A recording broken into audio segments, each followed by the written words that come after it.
Good evening, brethren.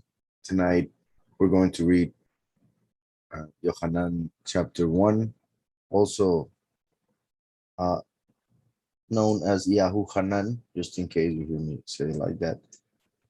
Um, it would be just adding a letter Hey right between the Yud and the Vav. And we would have Yahushua, which would be he whom Yahweh favors instead of him who he favors. So, for many reasons, this is a huge book and a chapter. This is of the four good news known as the Gospels. This is the deepest, the most profound book, which reveals obviously the most in a prophetical sense spiritually regarding the second manifestation of Yahweh on this earth. So, in the literal sense, this book reveals the first manifestation of Yahweh on this earth as Yahushua. And in a spiritual sense, this book reveals the manifestation of the last. That is why this is, for instance, the only of the four gospels, the good news, in which there is no mention of the end times, like in Mark 13, Matthew 24, and Luke 17. We don't have that in the book of John. One reason is because John will be the one to write the book of Revelation, but also because the book of John represents the coming of the last during the end time. So there's no point of him speaking about the time in which he would be revealed, because in the other books, Mashiach reveals what would happen in the end, for he was asked about it. Just like Mark, within the four levels of interpretation, and I guess since we are starting a book, this is important. So let me just check this. So we have the four levels of creation and interpretation, known as Pardes. The letter P, or the Pa, has to do with Peshat, which is the first level of interpretation. The Reish, or R, has to do with Remes, which is the second level. I'm actually doing it. Well, just so you guys know, the numbers are backwards because of the fact that I added the letters, and I'm revealing it in the order of the levels of creation. Yet the levels of creation go from the Father to us, obviously, from the Creator to the creation. And then the interpretation goes from us to the Father, in the sense of from the literal to the most spiritual. So that's why the numbers will be backwards than what I was saying. So the remes would be hint, would be the book of Luke. I'll explain that in just a moment. Then the DE would be for Derash, which is the third level, in this case, the second in of the number, which has to do with Matthew. And then the letter S with Sod, which is the book of John.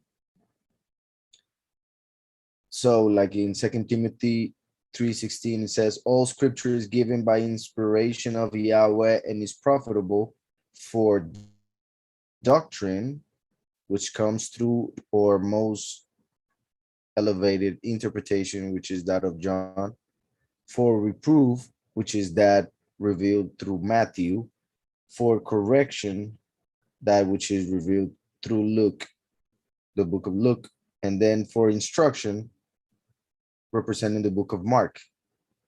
Instruction with the book of Mark because it is interpreted in the literal sense, and it has to do with Mashiach as the servant of Yahweh, so that any servant or slave would feel connected with Mashiach, identified himself with the Messiah as he is himself a servant of the Most High. That is why it represents the level of action. And when it comes to the four creatures around the throne of Yahweh, or the cherubim who have four different forms. The ox is the servant, and that represents the literal. It's connected with the book of Mark. It represents the last as the voice. And it reveals what we must do, because a servant is told what he must do, not why or what is the importance of doing it. So that's why it goes with instruction. Then we have formation, which represents the human of the four creatures around the throne. It reveals Mashiach as a man, so that any human may feel identified with Mashiach through the book of Luke, which reveals through hints. So not only the literal, but also reveals deeper stuff through hints. I want to also say that even though this is the way in which each book was written, the Ruach reveals different things, not just the literal in the book of Mark, for instance. It's just not as deep as the book of John, that's all. So with the data formation, that represents the word, which is before the voice, of course, and therefore is the first. And it reveals why we must do what we must do. Meaning in the book of Luke, not only says what, but it also says why.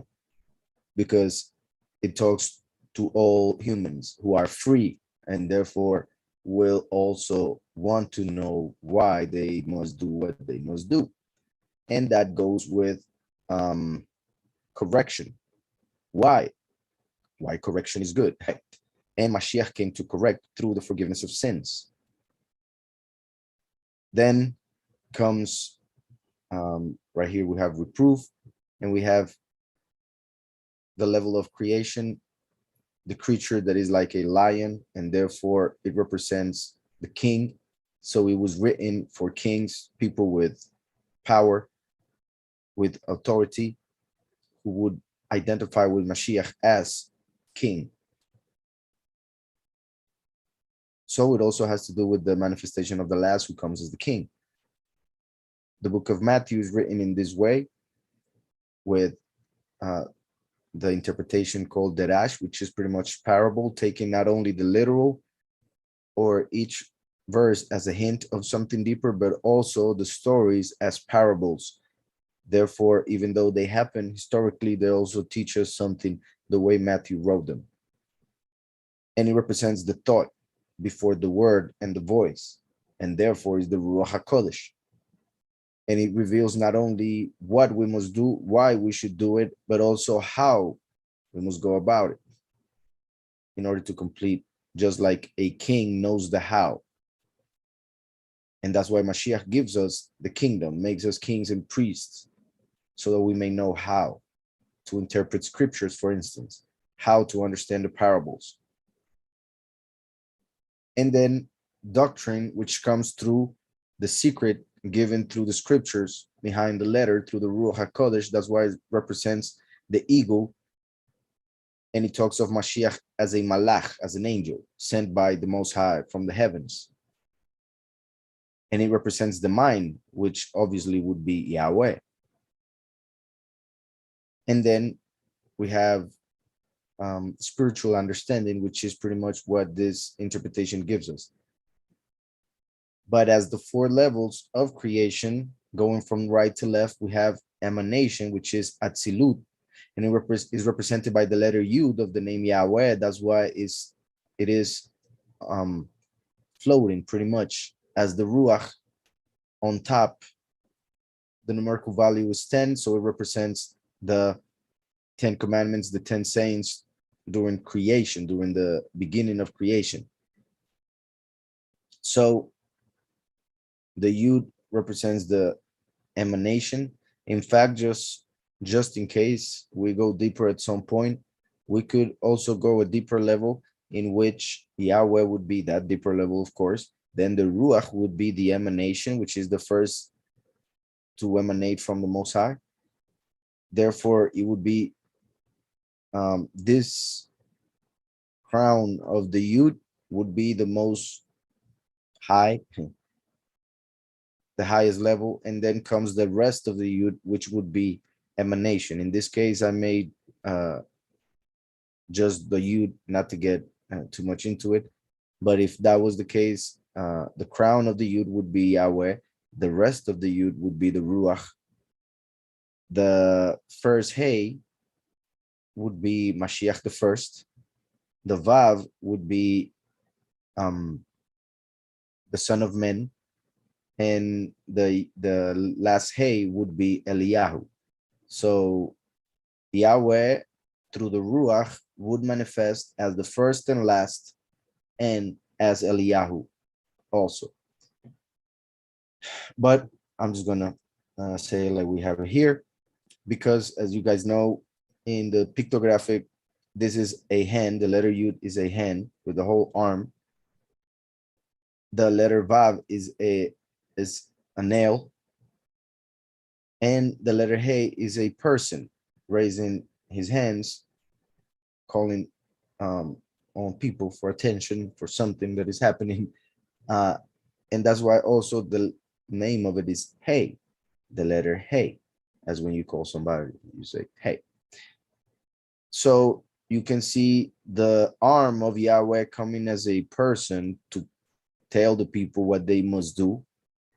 And then N, which is the letter Vav, N, then as a son of man, also to preach the doctrine. So we have two people in the name Yahweh. If we would see it in the pictographic, you could see that there are two persons in the name Yahweh as first and last. So from the first level, we have emanation, which goes with Sod, the secret interpretation, which is the book of John that we are starting tonight. Then the second level is creation. Emanation is like when you have an idea. Creation is when you put that idea together in your head regarding what you want to do. Then formation is when you get the things that you need to get that going, to get that idea to become a reality. And then we have action, which would be when you are able to do what you were planning to do when you had the idea at the first level. That's why action goes with the servant or slave, formation with the human who was formed from the dust, creation with the king, because Mashiach, who makes us kings and priests, is the word through which Yahweh created everything, Lion of Yehudah, and the emanation as the eagle, because it stands on top of the line, like floating, unlike the rest of the letters, which go all the way down. So I hope that's clear. You can see it here, like Yahweh, it is written that he made us in his image and likeness. And as you can see, the name of Yahweh, from the Yud to the Hey, going down, it forms the human body.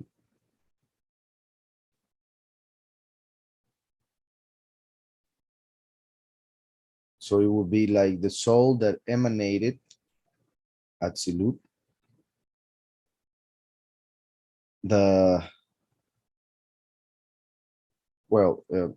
There are 5 levels to the soul. The highest level would be the crown of the Yud. Then we would have Chaya. Then this would be Ruach, Neshama, then Ruach, then Nefesh. And it goes with each of those levels. So the 5 levels of the soul are also represented here in this image. But now let me go to John. So all of that, so that we understand that the book of John, of the 4 good news, is the most profound. the most spiritual in the sense of the prophetical parallels or messages that Yahweh gives us through it.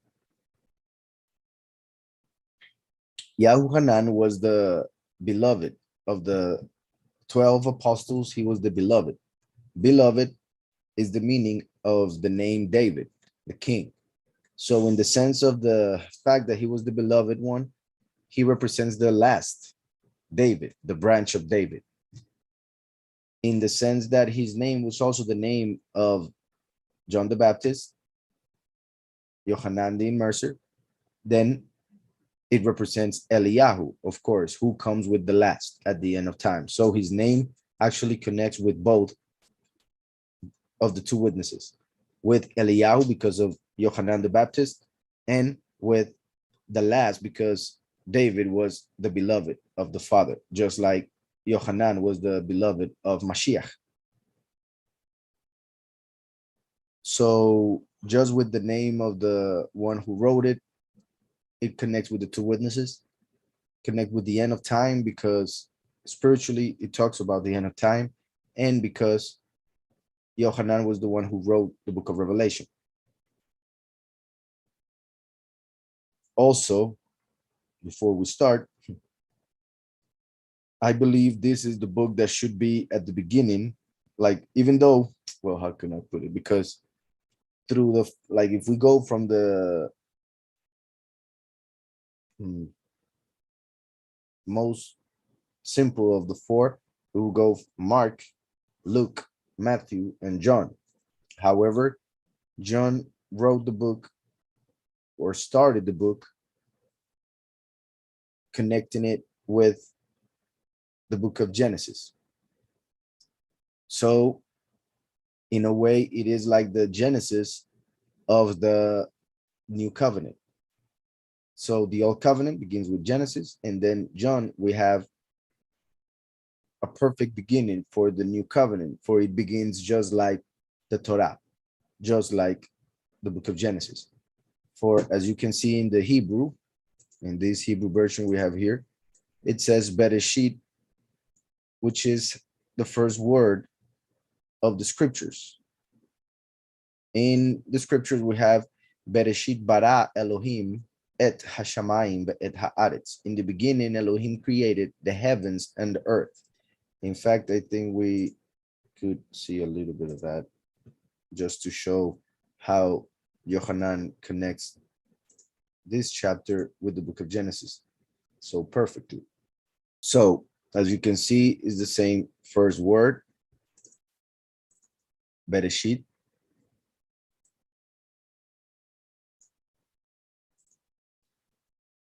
And I'm going to have to show this as well. So sorry.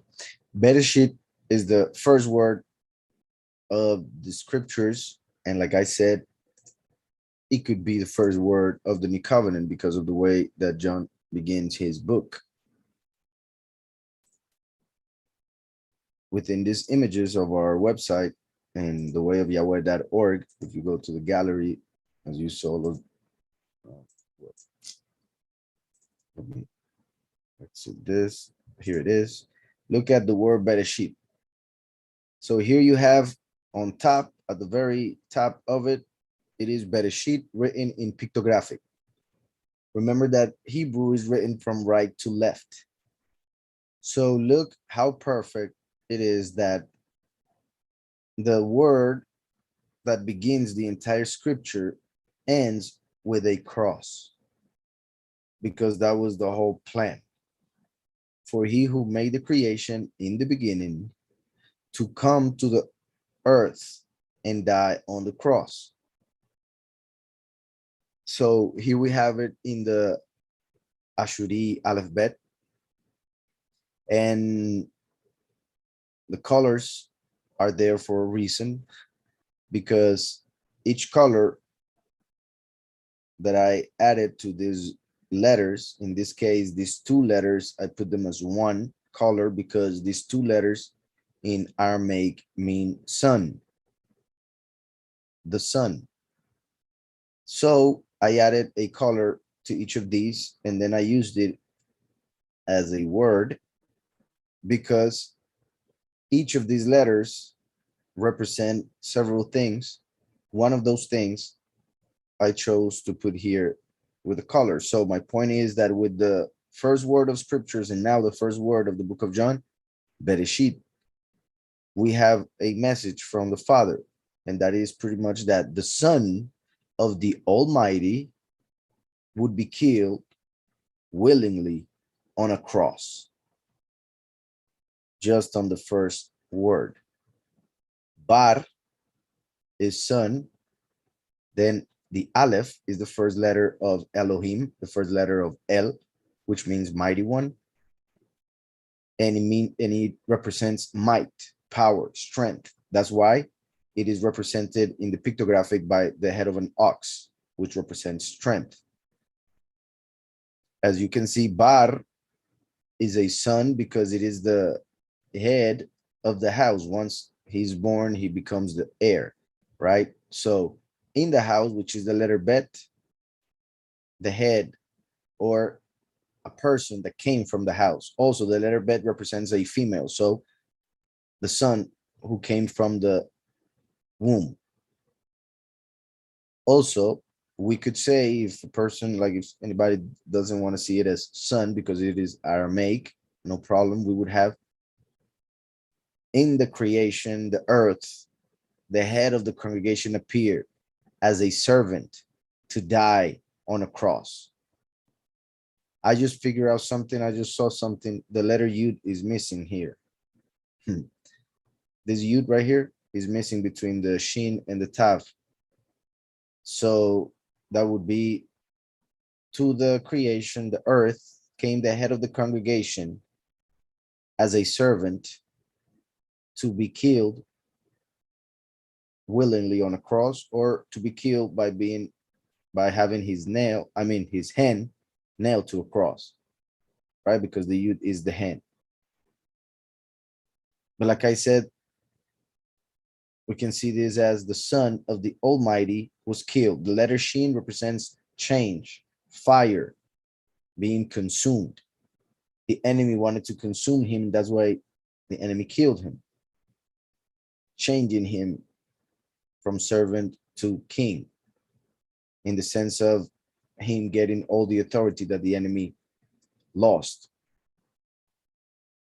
Yahushua is the arm of Yahweh, which is the pictographic of the Yud, who fulfill all the commandments, represented by the letter Yud, whose numerical value is 10. And since it is a hand, it represents also to be willing to do something, because the hand represents action, deed. And then the Tav, which is a cross, and it represents the end. So he came to end on a cross to finish the action by being killed, even though he was the Son of the Most High. Also, since we're here, as you can see, the first three letters, those are Bara, which means he created. Bara means he created. And here we have Shit, which is pretty much 6. So he created in 6. In 6 days, he created everything. So we have pretty much the whole first chapter of Genesis in the first word. He would create during 6 days.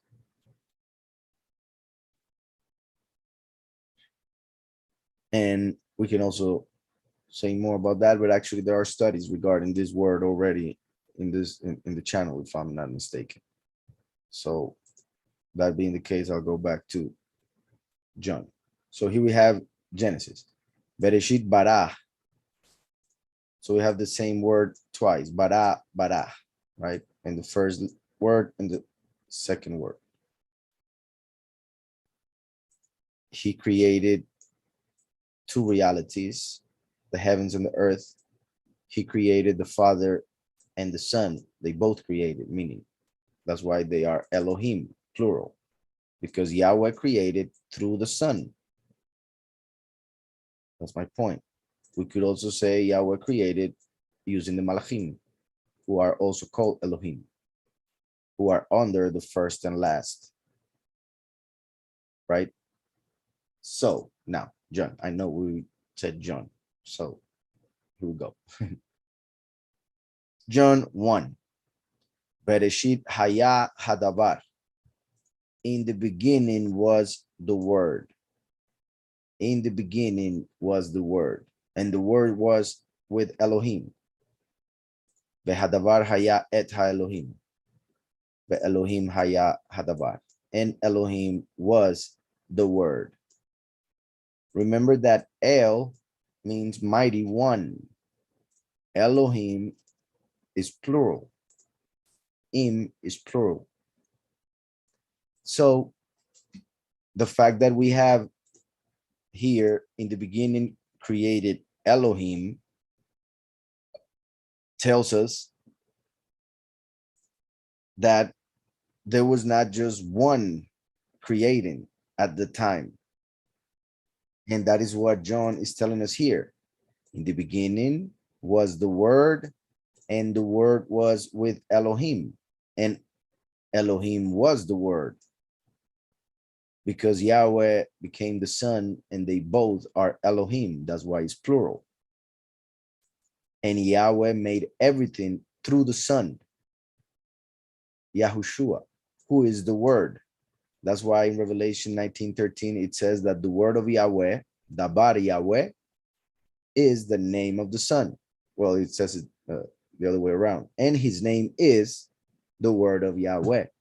So that is why we see here in the beginning, Bereshit was the word, as the Father being the mind, thinking being the Ruach, and finally speaking to make the light and everything else that he made during creation. So everything that was created was done through the word. That's why he said, let there be light, let there be this, let there be that. So he did all creation through 10 sayings. And if it was through 10 sayings, then it means that it was through the word. And that word, as we see here, eventually became flesh. So in the beginning was the word, and the word was with Elohim, and the word was Elohim. So I hope that is clear, and that is also clear how it connects with the first book of the whole scriptures, and how John is telling us that Yahweh created everything through Yahushua. So Yahushua is not a creation,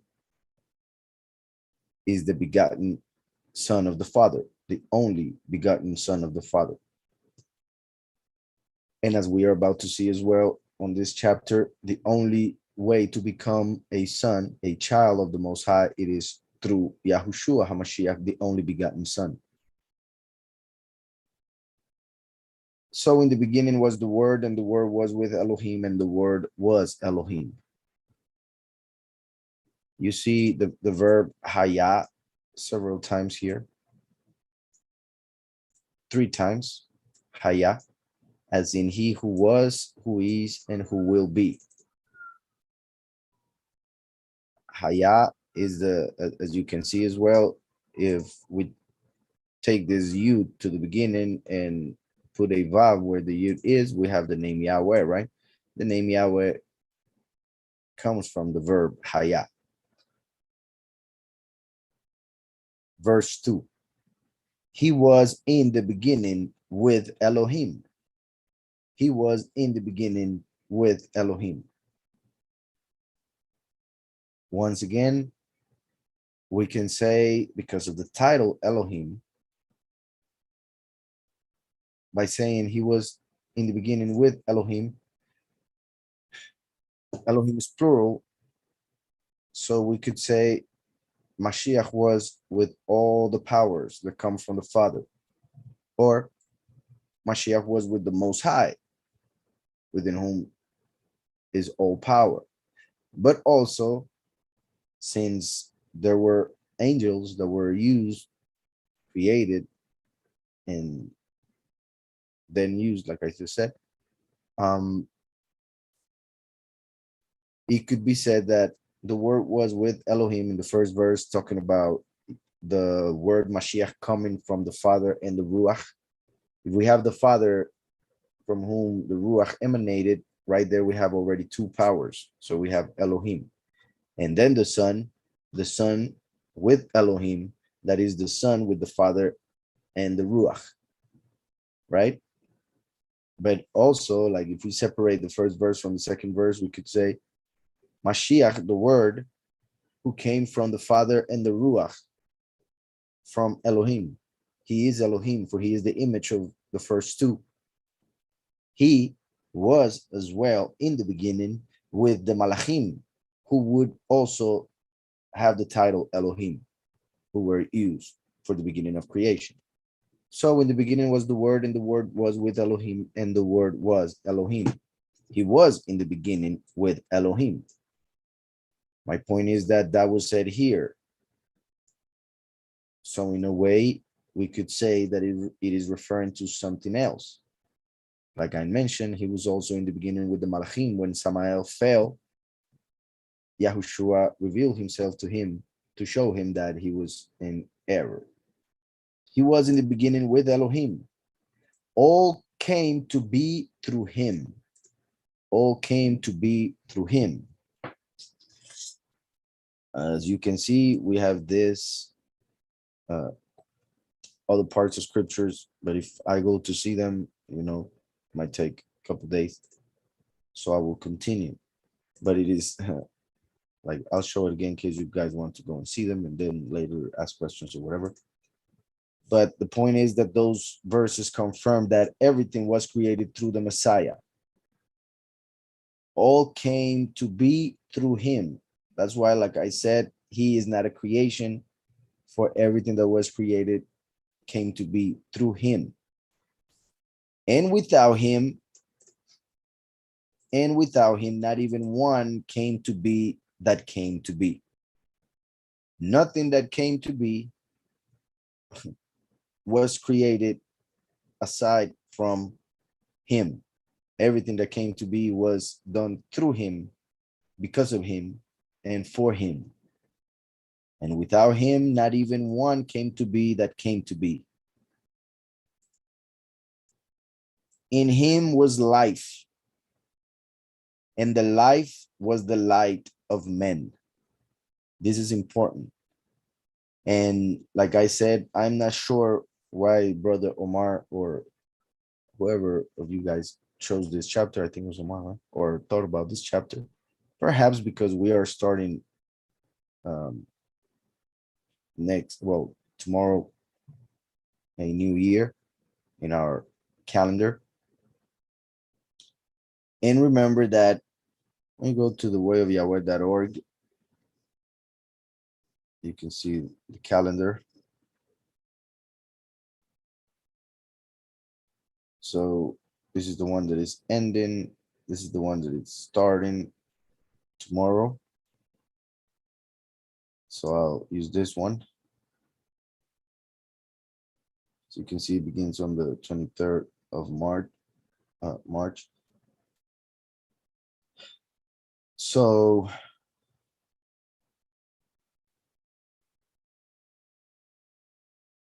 how can I put this? Okay. So remember that the Almighty, when he created everything, he said that he made the sun and the moon to count the days, pretty much, other things that he made them for, but one of them was to count the days. So that's why the calendar begins on a fourth day of the week, which is normally known as a Wednesday. It always begins on a Wednesday because Yahweh created the sun on the fourth day of the week. On the first day, he made the light, but on the fourth, he made the lamp for that light. The first day is connected with the fourth. The second day is connected with the fifth. The third day is connected with the sixth day. Everything that was made on the fourth, fifth, and sixth needed that which was created on the first, second, and third. So it is like a menorah in which we have 3 days on one side, the fourth, fifth, and sixth. The seventh, the Shabbat, is right in the middle, the candle that is used to light up the rest. And then we have the first, second, and third day of the week, like we have here. The first 7 days of the week are like a menorah, and that's why the Shabbat is right on the fourth, because he made the sun on the fourth day. And that is why we placed on the last days of the week, the last days of the year, the 29th, the 30th, and the 31st, we put Genesis 1 from 1 through 13, because those 3 days would have been or are connected with the first 3 days of creation, in which there was no sun. And remember that the calendar, according to scriptures, has 364 days, and that is why it must always start with the same day of the week. The Gregorian calendar has 365, that's why it always changes. And the Jewish people follow the moon, so that's why it always changes as well. Look at the moon, how the new moon this next year will be on the 10th of the month. And look how by the end of the year, the new moon is on the 2nd of the 12th month. So that shows how stays behind after a year for 9 or 10 days. In this case, 9 days. So it always starts on a Wednesday, a fourth day, which is the day when Yahweh made the sun, right? The light of the world. The sun is the light of the world, and Mashiach is the light. He came as the light of the world. And that's why he was born, not only because of that reason, but many other reasons. He was born on this day, the first day of the year. A lot of people believe that he was born on Sukkot, which has 7 days. So we could ask, which one of those 7 days would be the day of his birth? I guess if it were so, it should be the first of the 7. But one of the main reasons why they say he was born on Sukkot is because of this chapter that we're reading tonight. So as we read, I'll explain why instead of Sukkot, it would be on the first of the year. So let me go back to Yohanan. In him was life, and the life was the light of men. Like I said, the sun, the light of men in this reality, was created on the fourth day. So with just this, we could say John is telling us when he came, when he was born, the same day that the sun was born, the light of men, the light of this reality was born on the fourth day, on the first day of the year, the first day of the calendar. So Mashiach was born on the same day. That's why Yahweh, even though Moshe finished the Mishkan, the tabernacle, he finished it on the 25th of the 9th month. Yahweh told him to build it until the first of the year, the first day of the first month of the year. Remember that Mashiach is the temple. He himself said, destroy the temple and I will raise it up in 3 days, talking about his body. The Mishkan was the temple before the one of stone, before the one Shlomo built. So the fact that the Mishkan, the first temple, the tent, which represents the flesh of this reality, was raised up on the first of Aviv, also confirms that Mashiach, the true Mishkan of Yahweh, would be born on the first of Aviv, the day that the sun was created, the light of the world. Just like the 12 tribes would gather around the Mishkan, 3 on the east, 3 on the south, 3 on the west, 3 on the north, like the 4 corners of the earth like the 4 seasons, which each has 3 months, 91 days around the sun, meaning around the sun being the sun, the Mishkan, what it represents, the light, because the message of Yahweh would come from it. Just like the sun goes through the constellations each month in order to bring the seasons every 3 months. So in him was life, just like through the sunlight comes life to the earth. In the interpretation of those who believe that he was born on Sukkot, they claim that this verse has to do with him being conceived during Hanukkah. So they believe that he was conceived on Hanukkah, and that's why he makes reference to light, because Hanukkah is normally called the Feast of Lights, but that's what it was called later on, actually, very much later on. Hanukkah means dedication, and in fact, in the book of John is mentioned the Feast of Dedication. So that shows that the main importance of the time was the dedication of the temple. And what I mean by that is that he would have mentioned something about him being dedicated for humanity, but instead he talks about him being the light of men, which gives life, just like the sun is the light of this reality and gives life to the earth. Then it says, and the light shines in the darkness, right? It confirms it.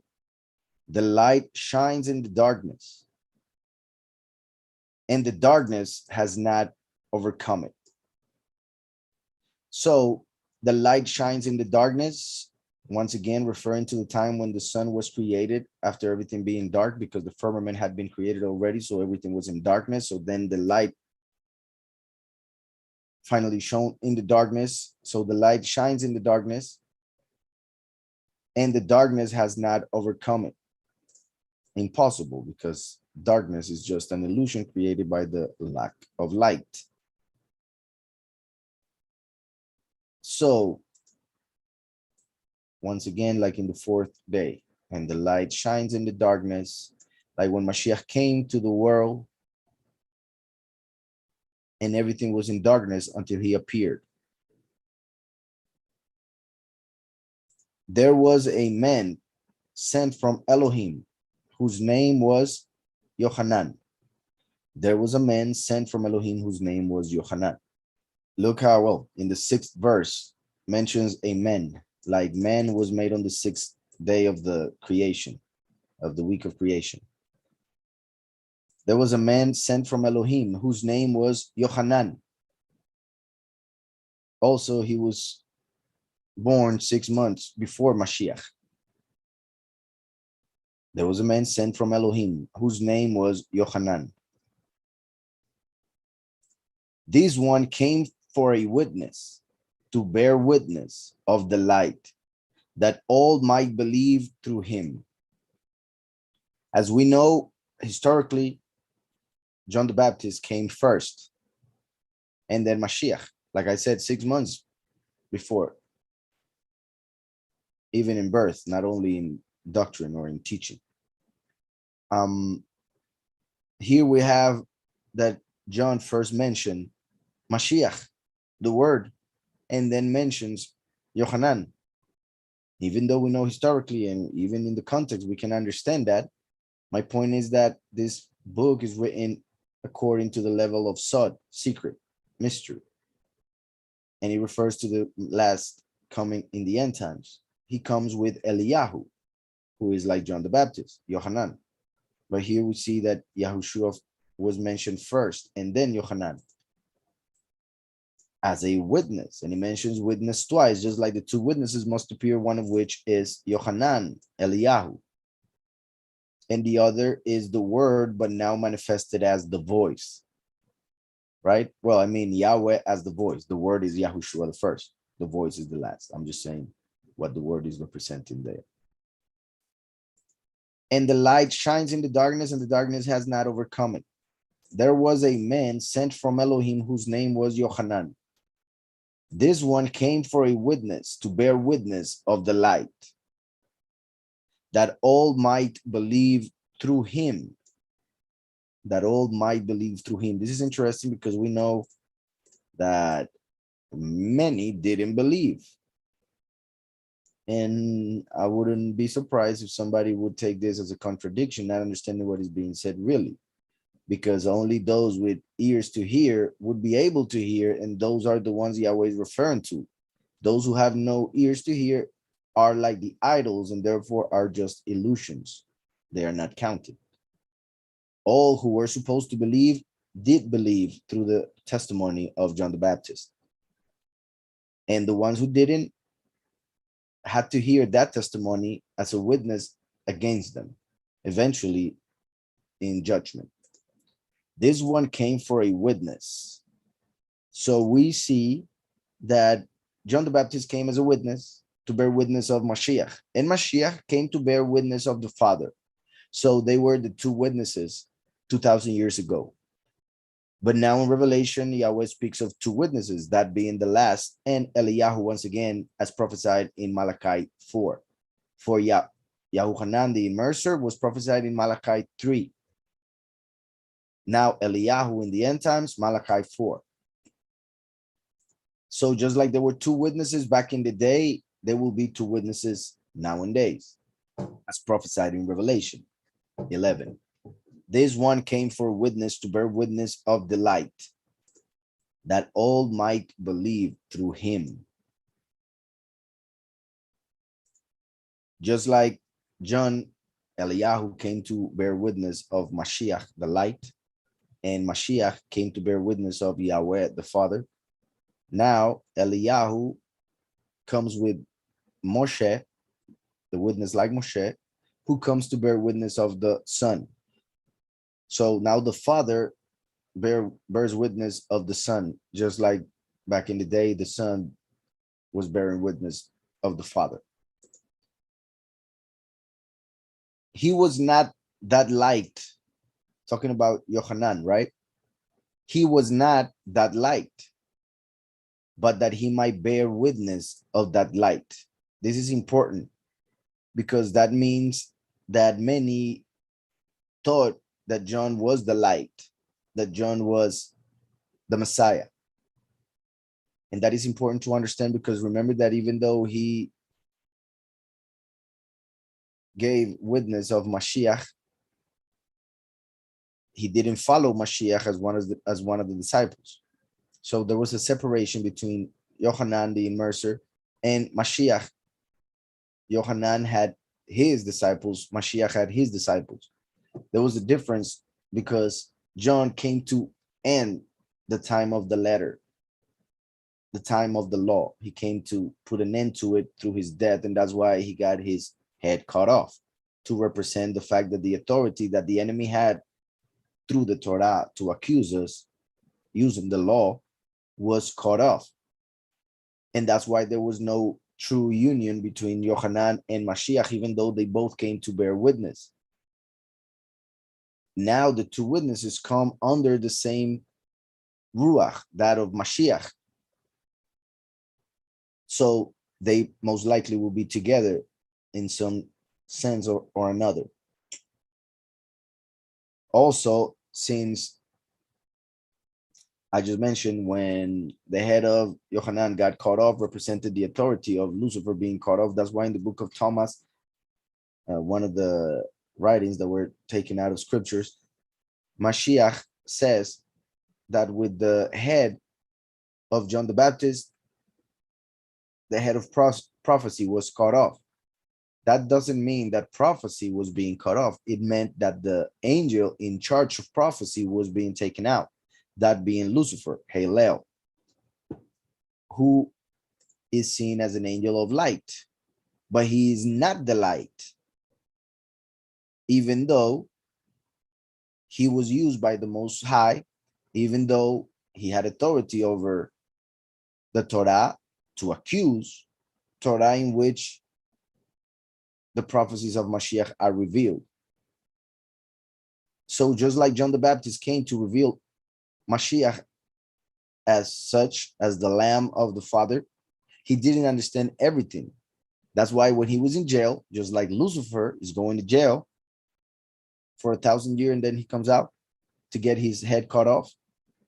When John the Baptist was in jail, he was doubting, he was asking Mashiach if he was indeed who he thought he was. That means that even though John the Baptist was brought by the Father to bear witness of Mashiach, he didn't understand everything regarding Mashiach. Just like Hillel was an angel used to give the letter, but he couldn't understand the letter regarding Mashiach, and that's why he killed him and ended up in prison, in the sense of what he's going to end up in during the 1,000 years. Hope that's clear. If not, you can ask your questions in the chat and I'll get to them real soon. So he was not that light, but that he might bear witness of that light. He was the true light, which enlightens every man coming into the world. So he is a deeper light than the physical light that helps us see in this reality. He is the light that helps us see in the sense of what is within us, that helps us live, use our brain, see through our eyes.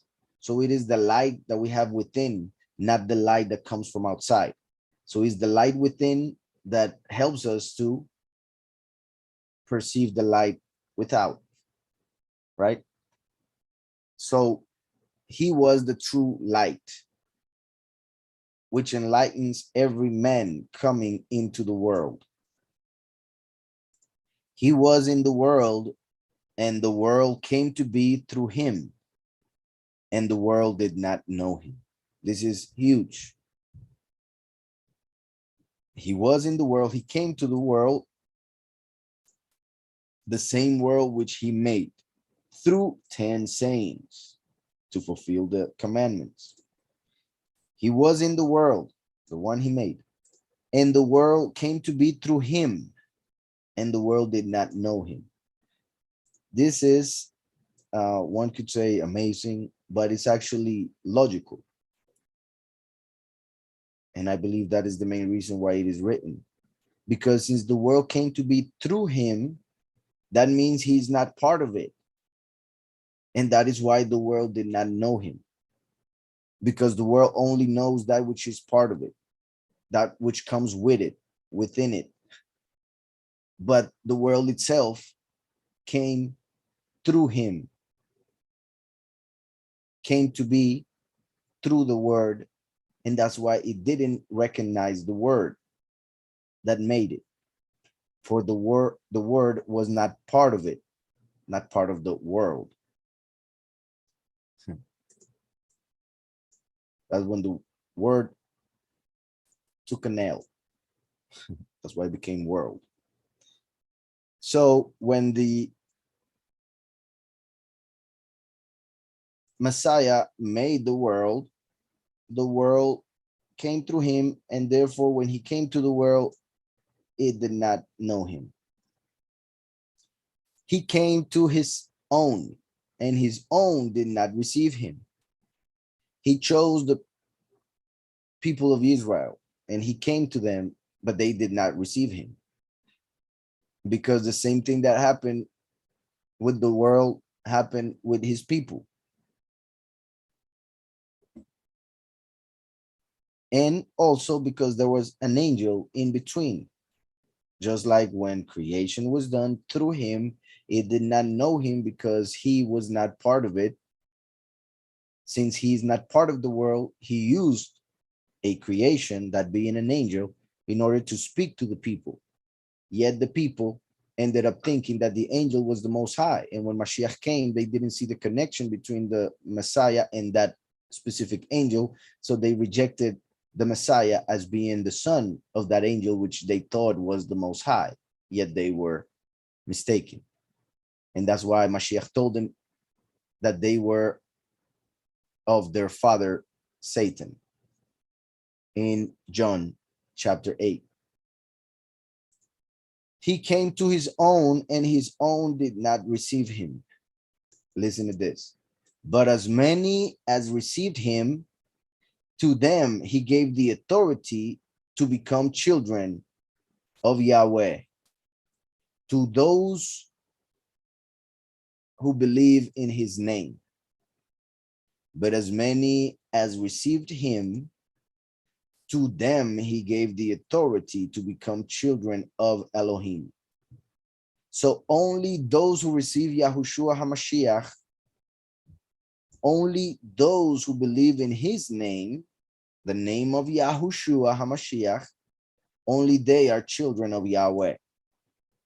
This is extremely important because, in general, people say that everybody is a child, as they say, of God.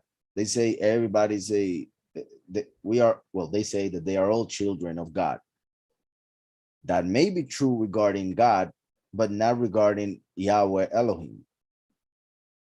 Only those who believe in the name of his son, his word, which is the name of his son, only they become children of Elohim, children of Yahweh. That is why it is so important, yet people claim it is not because of the evil inclination in the heart and other reasons. So, but as many as received him, to them he gave the authority to become children of Elohim, children of Yahweh, to those believing in his name. So we become, I repeat, I know I said it many times, but it is very important to understand the importance of his name in every way, from the way it is pronounced to the way it is written in Hebrew, in the sense of understanding what each letter means, represents. And I'm not saying that a person needs to understand each letter and all of that to actually be a child, just to know his name and confess his name. Then everything else comes afterwards through his ruach. And it is part of the interest that we should have as his children, to know more about him. So verse 12, let me see it in Hebrew. Those who believe in his name, Hamaminim Bishmo, he gave the power to us to become, he gave the power to become sons of Elohim, Banim Le Elohim.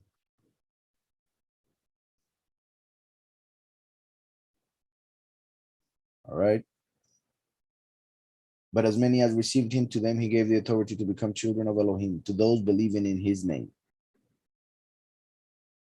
who were born not of blood, nor of the desire of flesh, nor of the desire of men, but of Elohim. So one thing is to be born of blood, or because our parents had a desire in the flesh and they had sex and then we came to be. That's how we came to be in this reality. But this is the reality of illusion. This reality is temporal. So that's why we must be born again in order to enter the next reality, which is eternal.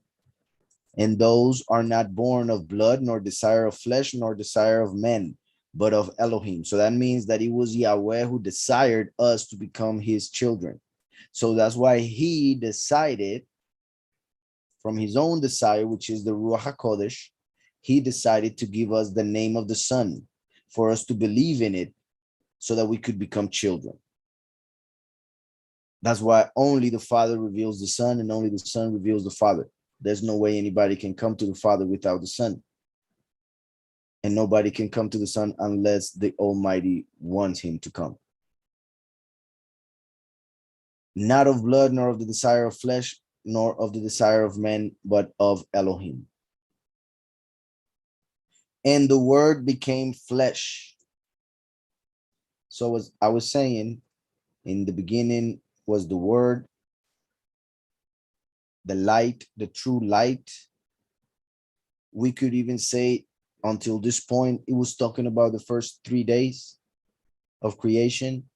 And now when the light became flesh, it is like when the light entered the lamp, when the light came to this reality through the sun being its flesh, right? Its lamp.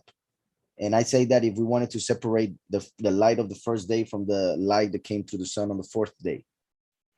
And it is when he came in the flesh that he was born, of course. So once again, on the first day of the year, the day when the sun was created. And the word became flesh and pitched his tent among us. This is important because this is the other verse. In fact, I would say this is the main verse that people use to say that he was born on Sukkot. And from this verse, they go back and say, okay, so 9 months earlier would have been close to Hanukkah, and that's why it talks about lights before that. But like I said, it's talking about light because he is the light and because he will be born on the day that the sun was made, other than everything that I said already. But they use this because a lot of people, when it says and pitch his tent, there are some who translate this as his sukkah. He made a sukkah. But a sukkah is a bit different than a tent. A sukkah is made with branches on the Feast of Sukkot. So that's why they said he made a sukkah. So he came on Sukkot. But actually the word there, tent, would be more accurate. In fact, there's I guess another word that we could use, that he came to inhabit, or to, well, pitch his tent is fine. Although in Hebrew, tent is ohel, but it's also a translation of the Mishkan. The Mishkan, what they call the tabernacle, the Mishkan, which is the place of his presence, the place that he inhabits. The Mishkan, known as the tabernacle, was also called the tent of meeting, Ohel Moed, the tent of meeting, the Ohel Moed. So both tent and habitation, dwelling place, those three terms connect with the Mishkan. So they confirm that Mashiach was born on the day that the Mishkan was raised up, when the tent was put together for the Ark of the Covenant to go in. So let me see how they write it in this Hebrew version. Vehadavar nihya bazar, and the flesh became flesh. And the word became flesh. Vayishkon. I agree with this, just like I agree with this other translation. Vayishkon betocheinu, and he dwelled among us. Look at this word. The va is the N, so I'll just take the ishkon, which is he will dwell, but with the vav, which is reversible in the terms of time, it turns this verb into the past. So the word ishkon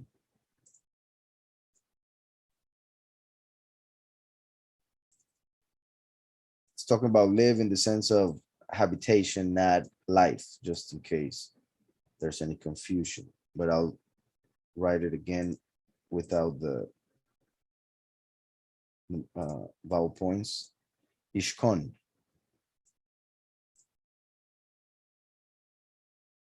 So look at this. It had a vav, right? Which would be the N, and he will live. Well, they didn't write it well. You see how they write house, dwell, quarter. But look at what happens when I put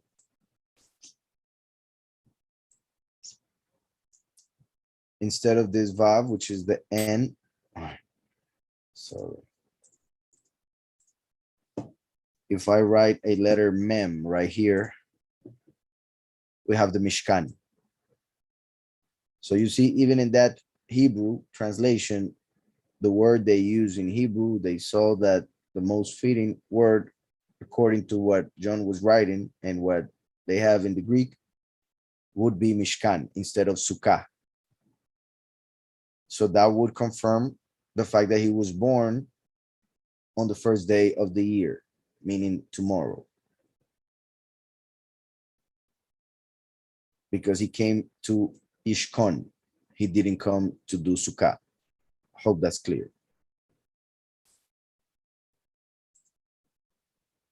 So Ishkon among us, Banecheze, Kevodo, and he was favored with his honor as the honor of the son of the only son, Ben Yachid. So, and the word became flesh. So that is important because he is the word who became flesh. He remains as the word, but he's also a human. The word in the book of Revelation is the name. So the name became flesh. That's why he himself said, I come in the name of my Father and you do not receive me. When somebody comes in his own name, him you will receive. So the word became flesh. The word is the name. So the name became flesh. That's why we honor the name. We worship him through the name, not through an image. And the word became flesh and pitched his tent among us. And we saw his honor, his esteem as of an only brought forth of a father. The honor of the only begotten son of the Father. Complete in favor and truth. Remember that in the beginning, death reigned, and then came the law and the prophets, and then with Mashiach came favor and truth. So we have it here confirmed, complete in favor and truth. He came to bring the truth behind the letter. He came to bring the favor for us to be forgiven of our sins by the Father as the only begotten. That's why only through our belief in his name can we become children. And therefore, not all are children of the Most High, only those who believe in the name of the Son. Verse 15. Johanna bore witness of him and cried out. Johanna bore witness of him and cried out, saying, this was he of whom I said, he who comes after me has become before me, because he was before me. This kind of confirms what I mentioned earlier regarding the fact that Yohanan, the one who wrote the book, first mentioned the word, and then he mentioned Yohanan, even though Yohanan, when it comes to history, came before Mashiach. That's why he himself had to say, even though I came before, he was before me. For he understood that Mashiach was the word through whom everything was made. This was he of whom I said, he who comes after me has become before me, because he was before me. So it is possible, right, through this, that this also confirms or prophesies the last coming before the witness Eliyahu when it comes to the end times. As we also see in Malachi 4, that Yahweh first mentions Moshe and then mentions Eliyahu. And out of his completeness, we all did receive, and favor upon favor.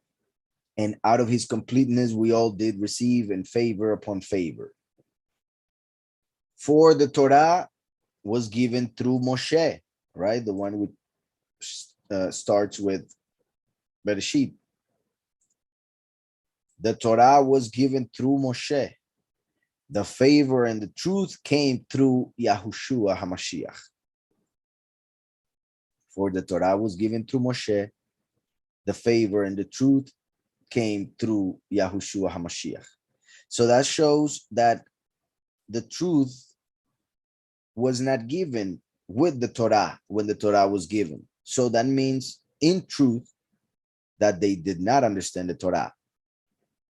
So how can we go back to what they thought was the understanding of the Torah before Mashiach came? Like many people do in the doctrines called the Messianic Jews, for instance. They tried to fulfill the Torah according to what they thought was the fulfillment of the Torah before Mashiach came. But before Mashiach came, there was no truth. So how can that fulfillment of the Torah be true? And that brings, of course, a lot of confusion for a lot of people, but it is important to understand it. At least know that, and then Yahweh will give the understanding of it. The more you read, the more you study. So the Torah was given through Moshe. The favor and the truth came through Yahushua HaMashiach. And that is why also the favor came through Mashiach, because the condemnation came through the Torah. So if the Torah brought condemnation, that's why through Mashiach we needed favor.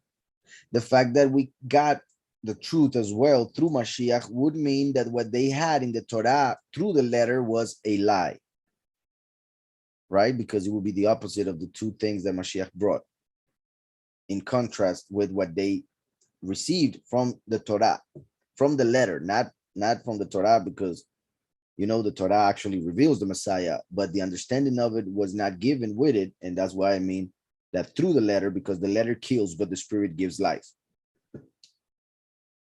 So the Torah was given through Moshe. The favor and the truth came through Yahushua HaMashiach. No one has ever seen Yahweh. This is important.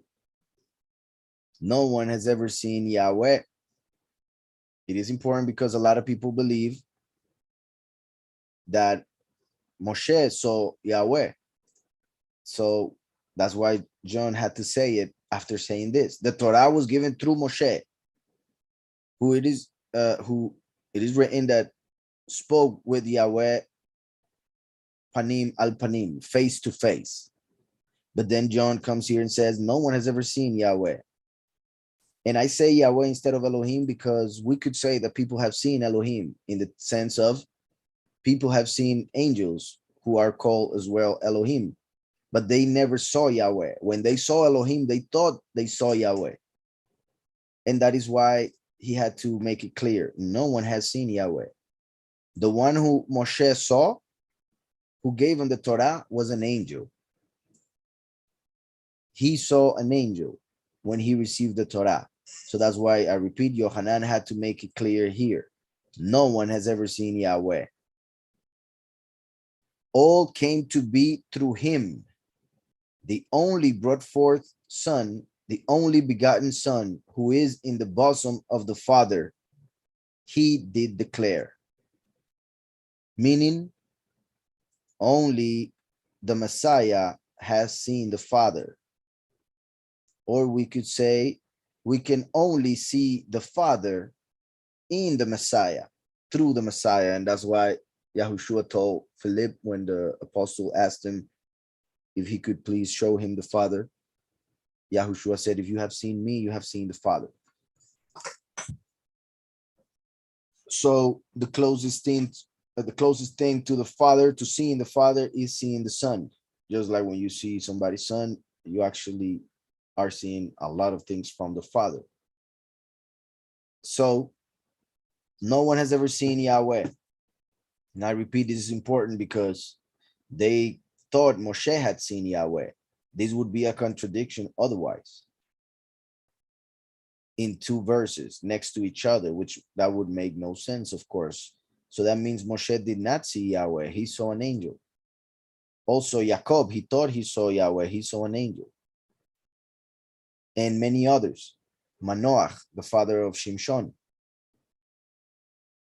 they saw angels. No one has ever seen Yahweh. All came to be through him. Once again, confirms it. All came to be through him, the only begotten Son, who is in the bosom of the Father. He did declare. Says verse 1 mentions word three times, like Eliyahu coming three times, and Elohim mentioned two, like first and last. Good point, brother. Wouldn't that also mean he was born right after winter, darkness? Great point, Noah. Yeah, that is a great point. Yeah, the darkest of the seasons would be the winter, which is at the very end of the year. So, in fact, today is the last day of winter in our calendar. So, tomorrow comes the spring, and spring also connects with the light in the sense of the light coming up in the morning, like the plants coming up from the soil.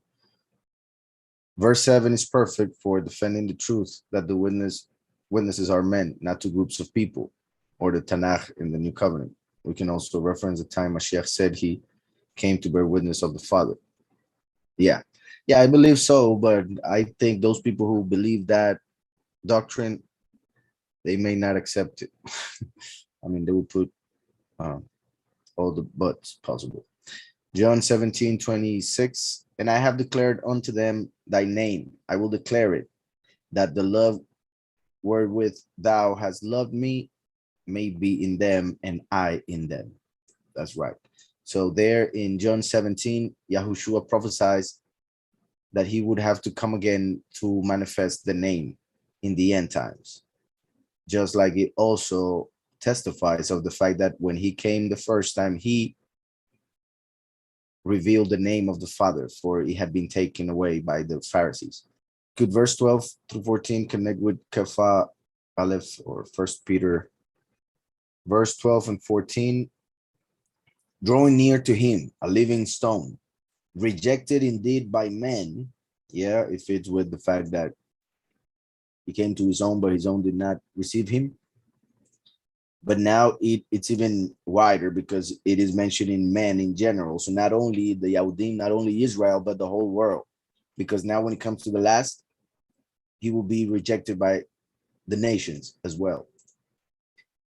But chosen by Elohim and precious, you also as living stones are being built up. Remember that stones in Hebrew is abanim, which would be right here, ka'abanim, like stones. Abanim is stones, banim is children. So by becoming children of Yahweh through the name of the Son, who is the Eben, we become abanim. You also as living stones are being built up, a spiritual house, a set apart priesthood, to offer up spiritual slaughter offerings acceptable to Elohim through Yahushua HaMashiach. To offer up spiritual slaughter offerings acceptable to Elohim through Yahushua HaMashiach. And that connects with Hebrews 13:15, where it says that we should offer slaughter offerings to Yahweh, meaning the fruit of our lips that confess the name of Yahushua, that confess his name, actually, it says. So, oh, well, you have written it here. Drawing near to him, living stone, rejected indeed by men, but chosen by Elohim and precious. You also, as living stones, are being built up, a spiritual house, a set apart priesthood to offer up spiritual slaughter offerings acceptable to Elohim through Yahushua HaMashiach. That's right. Can verse 14 connect with the last, like Father the tent in midst of the brothers in favor, like having the Shem of Yahushua? Let me go and check it out. 14. And the word became flesh and pitched his tent among us. Yahweh speaks in Deuteronomy to Moshe and says that the prophet like him would come in the midst of his brothers. So just like the tent was in the midst. And the last comes to bring the honor of Yahweh. So he comes as a king with steam. And obviously he will receive the favor through the name, through the true name. But so I guess we can connect it in a way. In fact, he's David, which is the numerical value of the 14, but it is a lot more with Mashiach, a lot more connected, of course, with Mashiach. Everything regarding this verse has to do with Mashiach, and in a way can be connected with the last. As the last being the messenger of Mashiach, therefore his image, so it is an image of this that we are seeing here. Does Torah connect to Eliyahu, favor, Yahushua, and truth the last? I guess you're saying in this, well, you're not talking about one verse specifically, but let's say if, like I said, the last is connected mainly with esteem or honor, splendor, because he is the king. But he receives the favor in order to become what he will become. So I would say favor with the last, truth, Mashiach, and Torah with Eliyahu, like if we were to connect them as you just did. But just like favor and truth came through Mashiach, now justice or righteousness and understanding comes through the last. Just to make it clear. And also, just in case, the last is called the true and faithful witness. So truth also goes with the last, but just because he gives witness of the truth by teaching the true doctrine of Mashiach, who is the truth. Why did Yahweh allow the people to follow the law without the truth or without correction? Because that time was needed in order for us to understand truth in relation or contrast to falsehood or error. Just like, for instance, you say, why did Yahweh allow the people? He allowed it because that was his permissible will. He allowed it like when he allowed Adam and Eve to eat from the fruit of knowledge. When Adam and Eve ate of the fruit of knowledge, they received the knowledge of that which is good and evil. That knowledge is given in the Torah. That's why in the Torah we are told what we should do, what we shouldn't do, what is good to do and what is not good to do, or what is bad for us to act upon. So the Torah is pretty much the book, the revelation of the knowledge of good and evil. Adam and Eve wanted to eat of it. They got it first. So that's why Yahweh allowed the people to receive the knowledge without having the truth, which is the tree of life. Yahushua came to give us eternal life as the tree of life. That's why he was sacrificed on a tree, on a wooden cross, as the tree of life. So that is why first there was knowledge, but no truth regarding that knowledge, no understanding of the knowledge. But there are many reasons depending on what part of scriptures we read, or what time of history or what issue the letter may have brought. There are several reasons why Yahweh allowed it. Also remember that as Paul explains that the law was given to put everybody under condemnation. And then the truth and favor came to release those who repented from the bondage of the law of slavery to sin, in order to be redeemed into eternal life. So that's why Yahweh allowed it, because it was needed. That was necessary to happen first. Then it says, follow the law without the truth or without correction. He sent corrections many times, the prophets, but they didn't listen. They killed the prophets. They hated the prophets. And afterwards, after the prophecies became true in a sense, and I say in a sense because they had other fulfillments in the future, they still do, they accepted the books and put it as part of scriptures. But when the prophets came out, they hated them. So Yahweh sent correction. He sent the testimony of the truth, because remember that prophecy is the spirit of testimony, the spirit of the testimony of Mashiach. So the prophets gave testimony of Mashiach. Therefore, they gave witness of the truth, but they didn't accept the prophets. And that's why they remain in error. So Yahweh sent correction, and he sent a testimony of truth, but they rejected it. So much so that when the truth appeared, they didn't recognize him, even though they had in their scriptures everything written regarding his manifestation. John 5:43. It's another verse that shows that Yahushua as a witness. So him and Yohanan are two. Wouldn't make sense for Yahweh to change that format for witnesses. Exactly. I am come in my Father's name, and you receive me not. If another shall come in his own name, him you will receive. Exactly. So yeah, the fact that Mashiach came as a witness, and John 1 says that Yohanan came as a witness, shows that they were the two witnesses back in the day. So the two witnesses of Revelation 11 should be like them in a way. I was referencing verse 17 when asking about truth, favor, and Torah. 17. For the Torah was given through Moshe. The favor and the truth came through Yahushua. Okay, yeah. In this case, yeah, as it appears here, we could say that because it is like saying, for instance, the immersion of water, just like the Torah is like water, right, for the soul. And there are several reasons, like, for instance, Moshe was taken out of water. In fact, that's what his name means, drawn from water. What? The Torah, the instruction that came from the water of life. So the Torah was given through Moshe, and Eliyahu, John the Baptist, gave the immersion in water as the Torah, as the letter, which he didn't understand completely.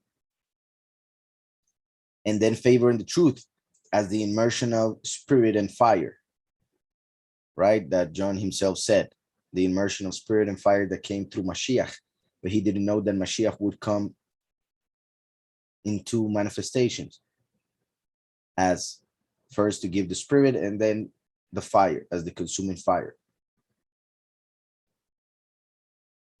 So favor, as in the forgiveness of sins that came through the Ruach that Yahushua gave, or consolation, comfort, and then the truth that is manifested at the end of time when everything will be revealed and those who killed him will be seeing him on the throne. So yeah, in a way we could see it like that, but obviously the truth and favor both come through Mashiach in order for the last to be able to connect with the truth. All right, so let's continue. We were on verse 19. Now this was the witness of Yohanan, when the Yahudim sent from Jerusalem priests and Levites to ask him, who are you? So this is important for several reasons that we're about to see. So the Pharisees saw that he was gaining a lot of attention from the people, meaning Yohanan the immerser. So they sent people to ask him who he was, because people were saying that he was Eliyahu, others were saying that he was the Messiah or a prophet. So they went to ask him directly. And he confessed and did not deny, but confessed, I am not the Messiah. So he said the first thing, that he was not the Messiah, because that was the main thing they wanted to know. Obviously, to kill him or get rid of him, because they were not going to believe in him.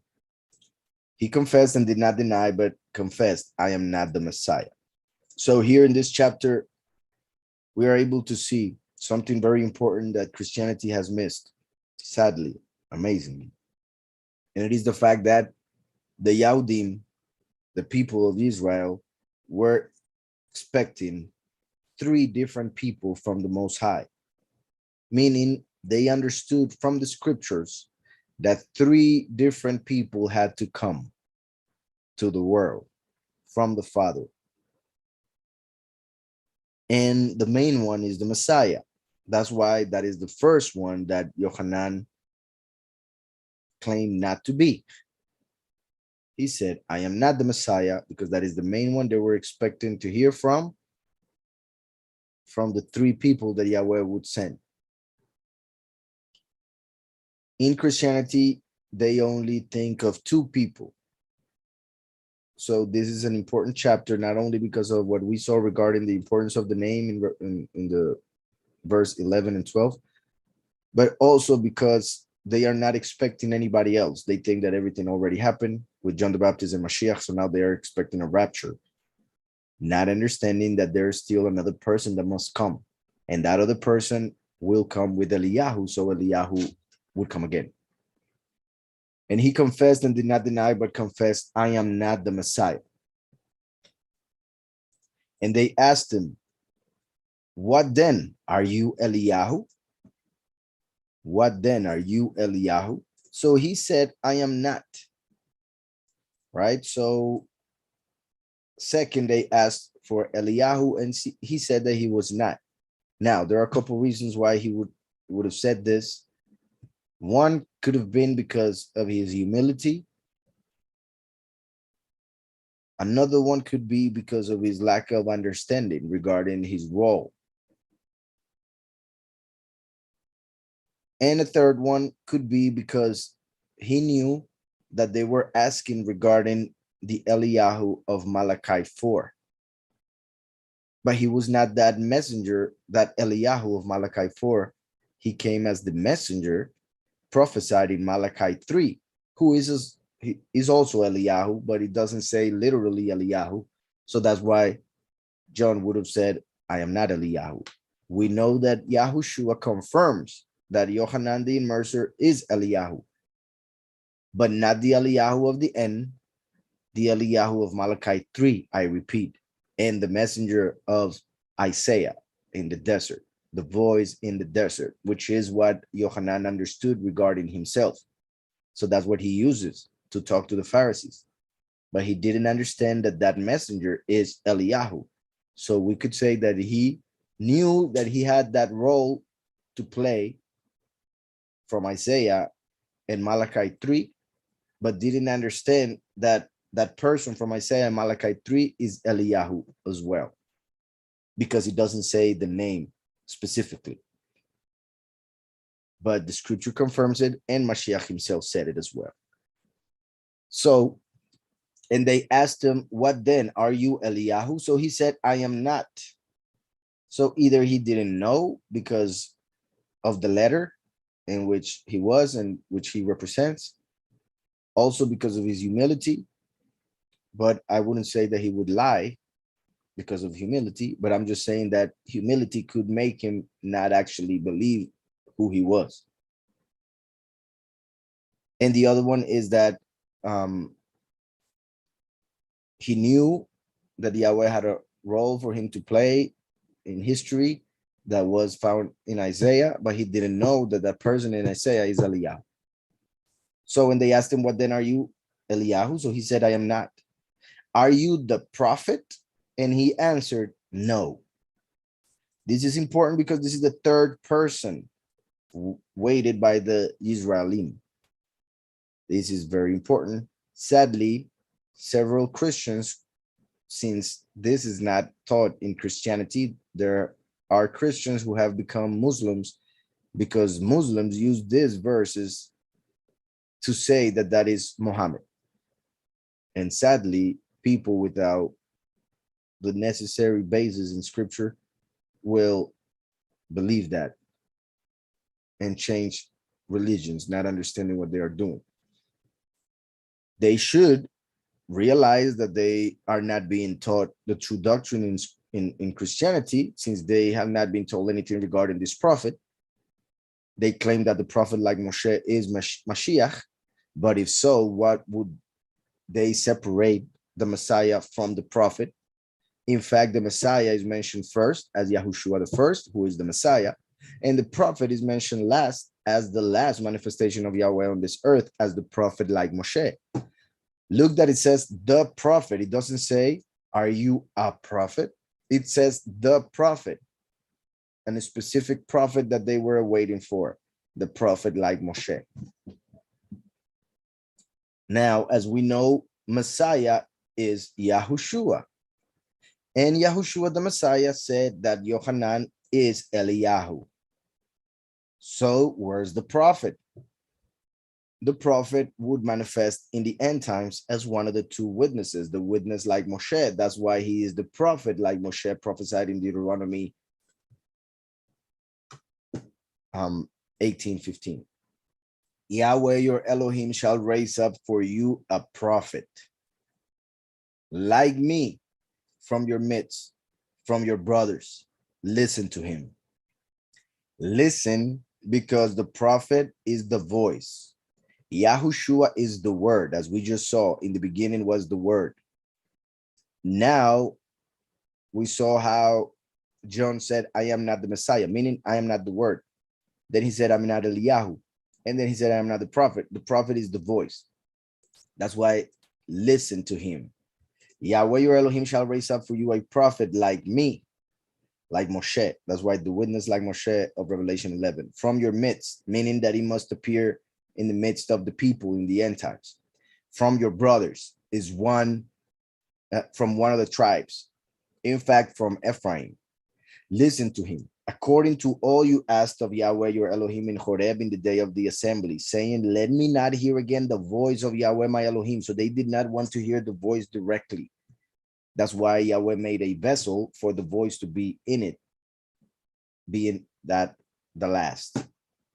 They said, let me not hear again the voice of Yahweh my Elohim, nor let me see this great fire anymore, lest I die. They were afraid. That's why the last represents the fear of Yahweh. The fire, the consuming fire, and the voice of Yahweh. Look how they didn't say, let me not know the word of Yahweh, my Elohim, nor let me see these great waters anymore. Yahushua is the water of life and the word of Yahweh. Here they didn't want to see the fire nor hear the voice. Yahweh would come as the last, the prophet like Moshe, which is the voice and the consuming fire. And Yahweh said to me, what they have spoken is good. I shall raise up for them a prophet like you out of the midst of their brothers, and I shall put my words in his mouth, and he shall speak to them all that I command him. They asked him, are you the prophet? And he answered, no. So 3 people had to come. The first 2 already came. So 1 must come at the end. And since Yahweh normally sends them 2 by 2, he has to come with Eliyahu again, as prophesied in Malachi 4. Therefore, they said to him, who are you? So that we give an answer to those who sent us.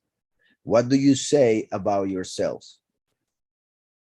So this is what he knew regarding himself from the Father, but he didn't understand that this referred to Eliyahu.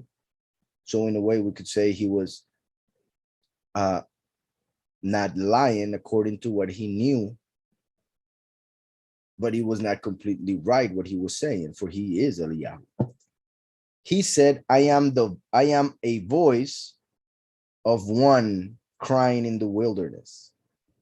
I am a voice, not the voice, a voice, right? So he's not the last.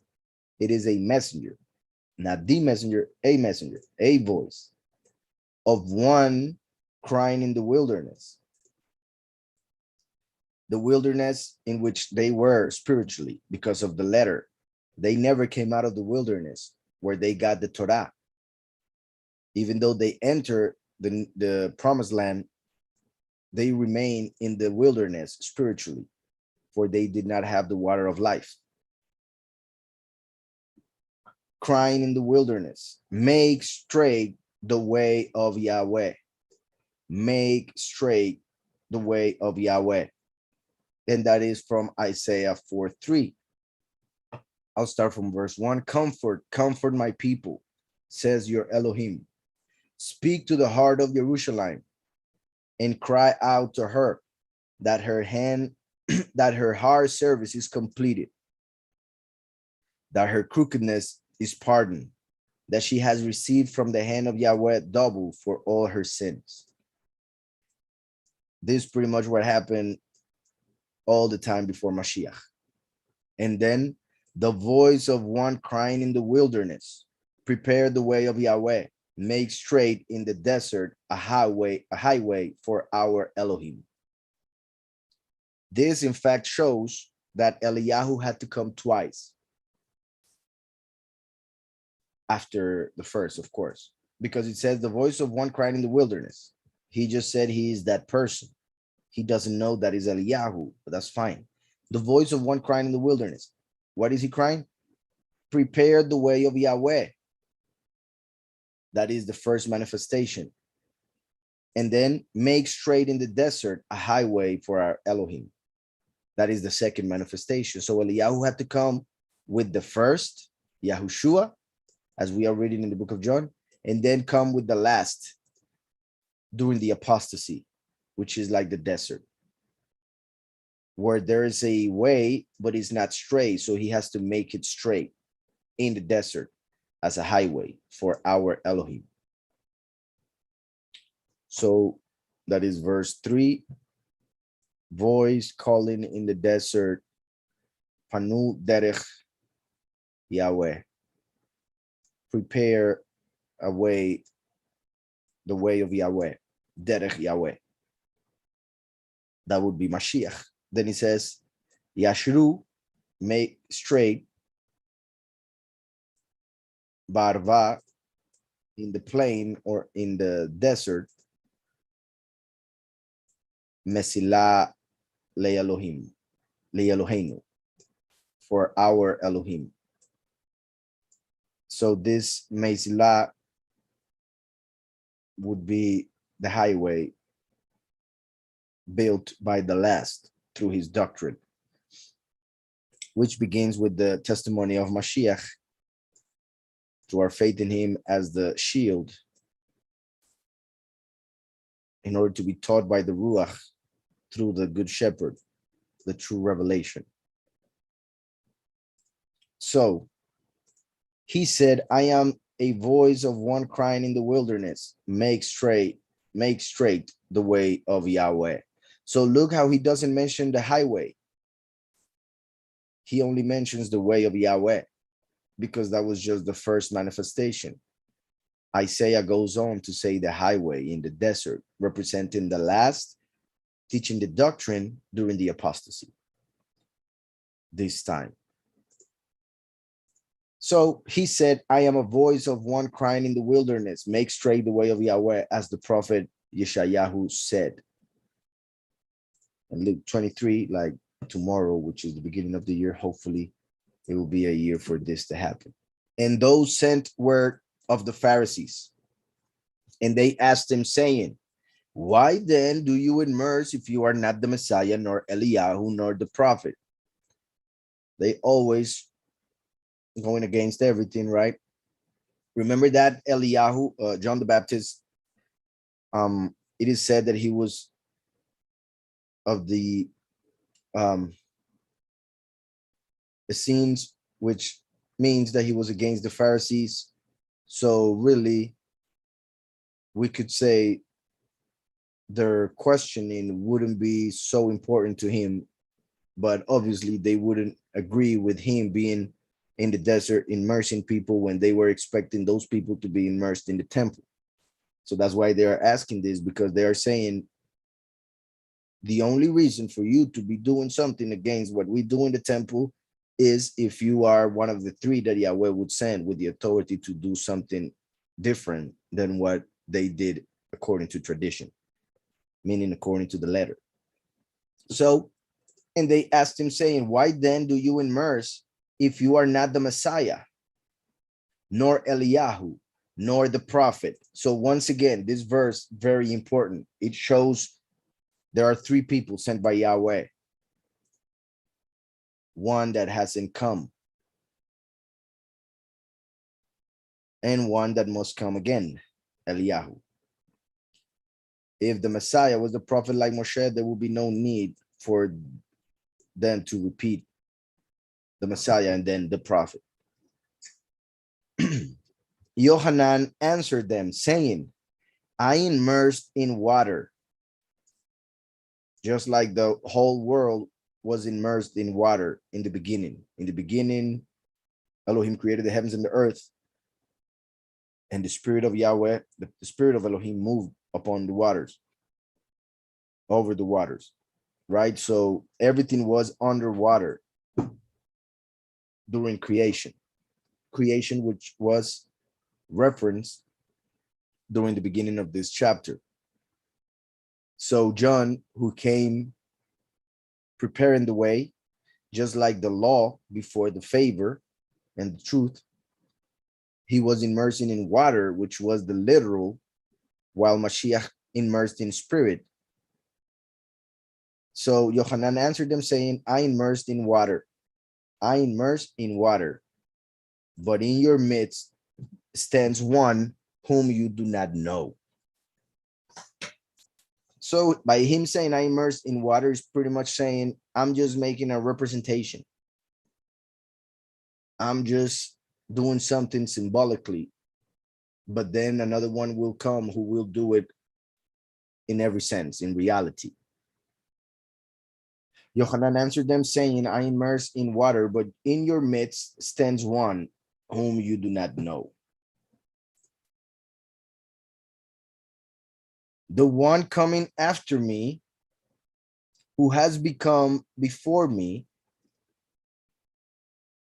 So this is to say, even though he came afterwards in time,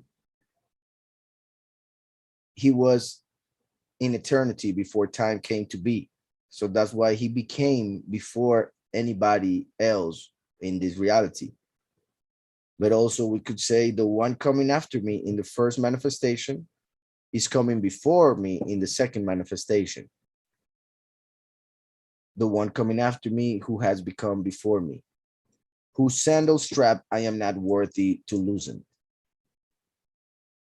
This is important because obviously most people, if not all, take this to understand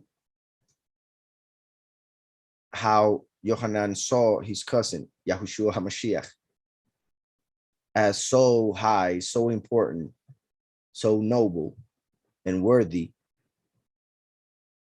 that he himself, John the Immerser, who was really righteous, he didn't feel worthy enough to loosen his sandal strap. So he's pretty much saying that he didn't feel worthy enough to even touch his feet. That's what most people get from it. But remember that in the book of Ephesians, we see that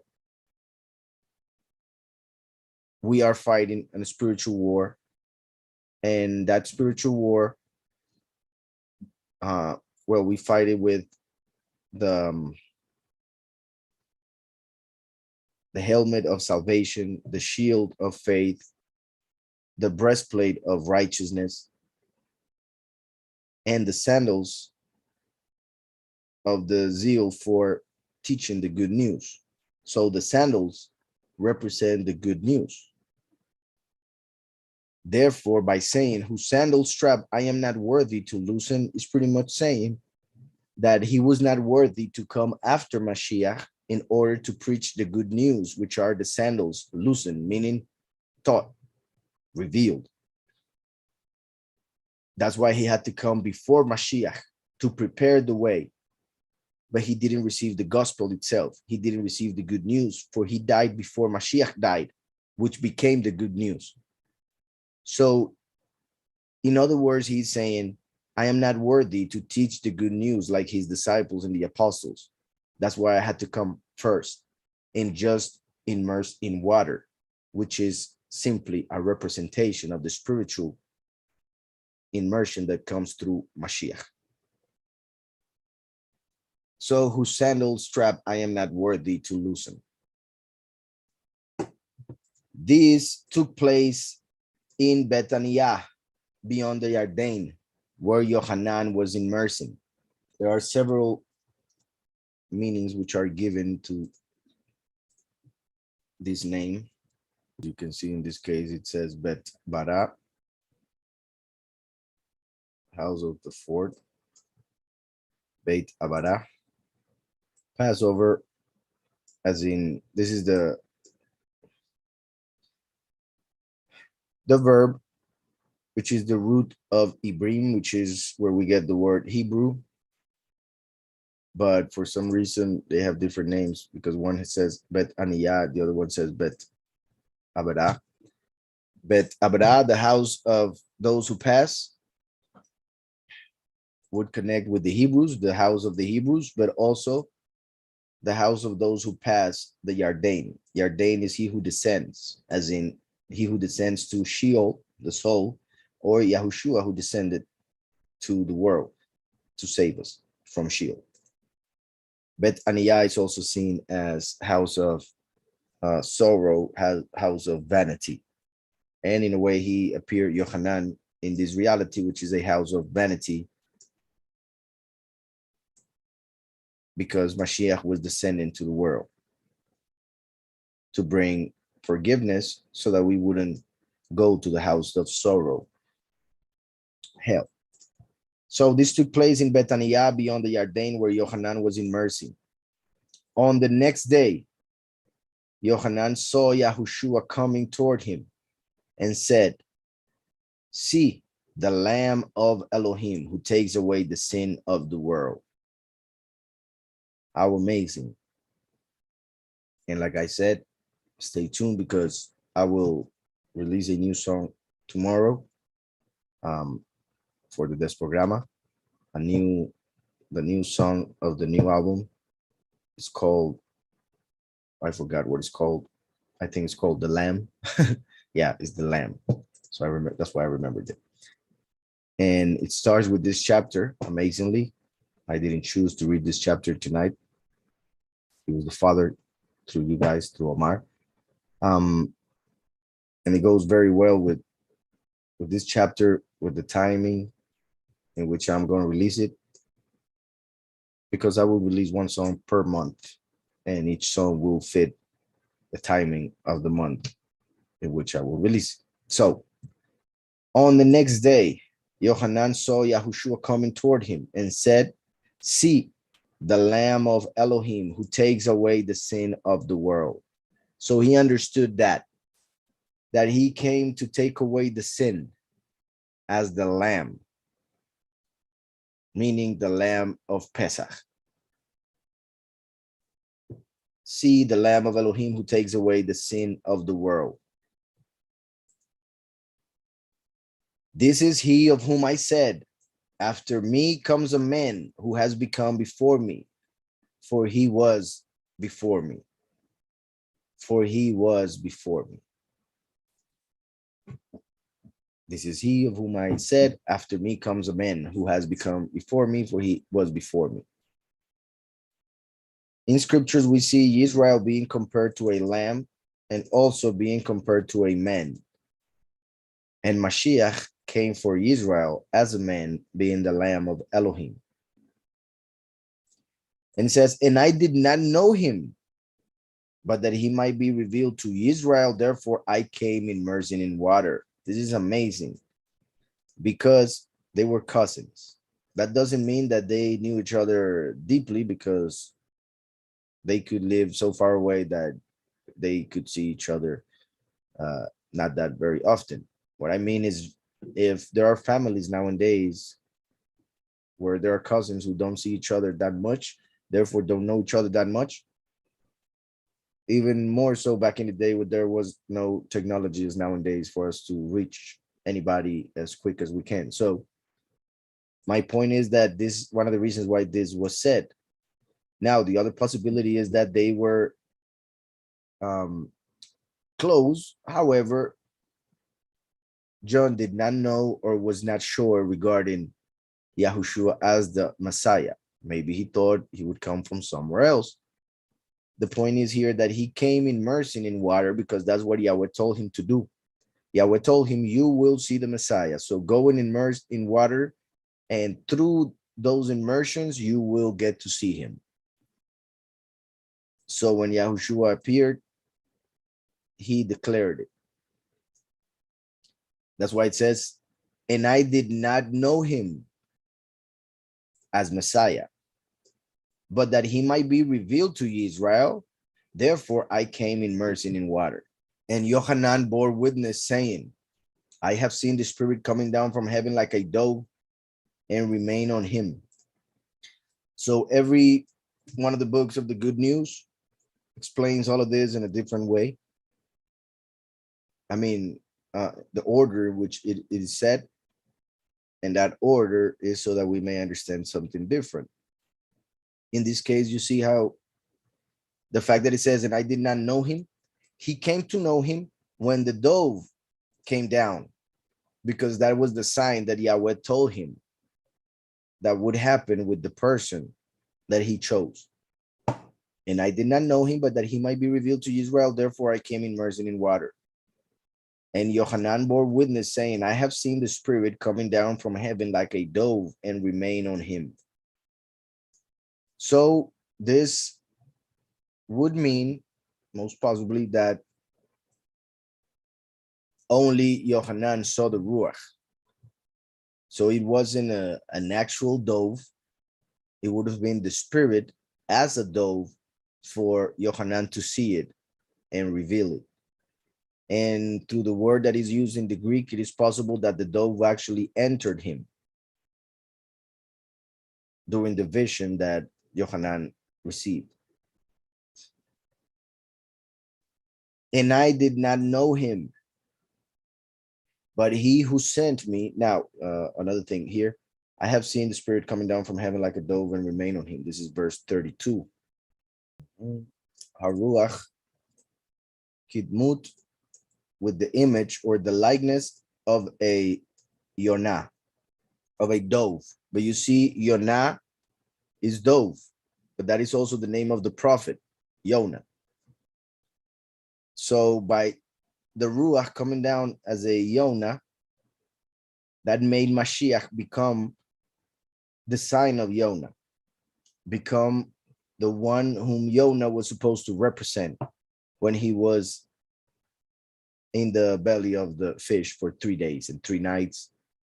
And that's what Mashiach said, that to the wicked generation wouldn't be given a sign except the sign of Yonah. I have seen the Spirit coming down from heaven like a Yonah and remain on him. And I did not know him, but he who sent me to immerse in water said to me, upon whom you see the Spirit coming down and remaining on him, this is he who immerses in the set apart Ruach, in the set apart Spirit. So Yahweh told Yohanan, go and immerse in the Yarden. And there will be a person who will go to get immersed. And the person over whom you see the Ruach coming down as a dove, that is the Messiah. That is the person who will immerse in the Ruach, the next type of immersion. But he who sent me to immerse in water said to me, upon whom you see the Spirit coming down and remaining on him, this is he who immerses in the set apart Spirit. And I have seen and have witnessed that this is the Son of Elohim. And I have seen and I have witnessed that this is the Son of Elohim. Obviously, he saw the dove and then witnessed by testifying of it. But also we could say, and I have seen during the first manifestation as Yohanan, and I have witnessed as the second or last manifestation as the witness, Eliyahu, that this is the Son of Elohim, which is the witness of the two witnesses. The testimony of the two witnesses is the fact that Mashiach Yahushua is the Son of Yahweh. Again, the following day, Yohanan was standing with 2 of his taught ones, disciples, Talmidim. Again, the following day, Yohanan was standing with 2 of his taught ones. Look how he just said here, I have seen and I have witnessed, like the 2 manifestations of Eliyahu after the first. One with Mashiach and one at the end. And then he mentions 2 of his taught ones as the 2 witnesses that come at the end.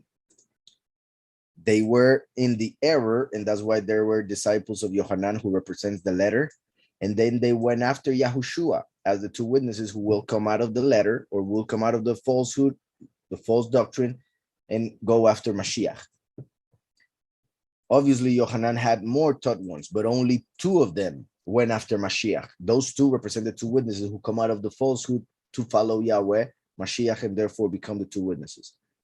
Again, the following day, Yohanan was standing with 2 of his taught ones, and looking at Yahushua walking, he said, see the Lamb of Elohim, the Lamb of Yahweh. And the two taught ones heard him speaking, and they followed Yahushua, which makes complete sense. I wonder what Johanna thought. I wonder why Johanna didn't follow. And I wonder what the other disciples thought as well, why they didn't do it. Perhaps they were afraid and they gave more honor to Johanna than to Yahushua. They were afraid to hurt Johanna, his feelings, perhaps. But these two were more interested in the truth. They were interested in Yahweh, not in feelings. Of course, they still loved Yohanan and they still honor him. It was just a matter of going to the next level. And the two taught ones heard him speaking, and they followed Yahushua. And Yahushua, turning and seeing them following, said to them, "What do you seek?" And they said to him, "Rabbi," or Rabbi, which means my teacher. "Where are you staying?"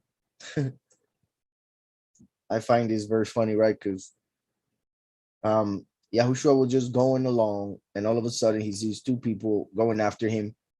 So he stops and asks, "What do you seek?" And they ask where he's staying, as in, we're going with you. Where are you going? Because we're staying with you. And if you don't have a place to stay, most likely they will give him a place to stay. But the point is, the way they answer is pretty much like saying, we're just with you from now on, just so you know. And that is part of what we see in scriptures, that those who are spiritually violent, they are the ones who receive the kingdom. So Yahushua, turning and seeing them following, said to them, "What do you seek?" And they said to him, "Rabbi," which means my teacher. "Where are you staying?" And I say my teacher instead of teacher because teacher is just rabbi. The yud at the end would be my teacher.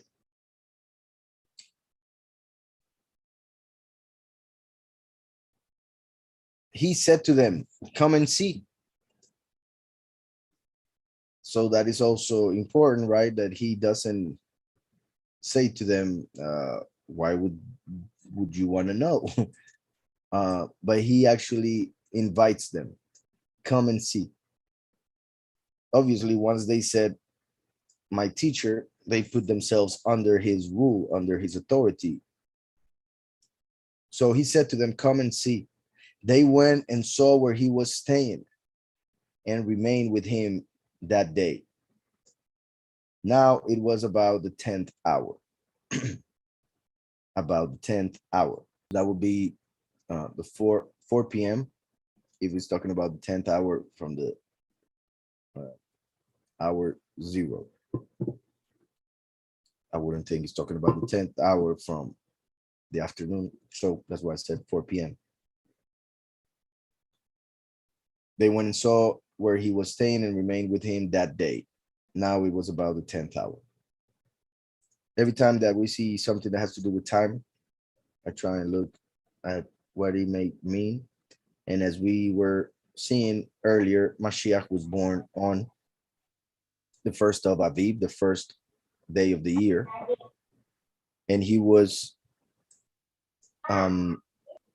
came as the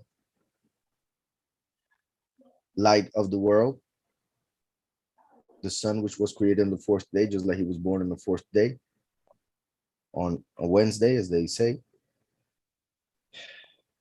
Also, as we know, the sun has to go through 12 houses, what they call the houses of the zodiac, 12 constellations in which the sun is for a whole month. So when Mashiach came, the first month was the month of the ram, or Aries, which is actually the month of the lamb.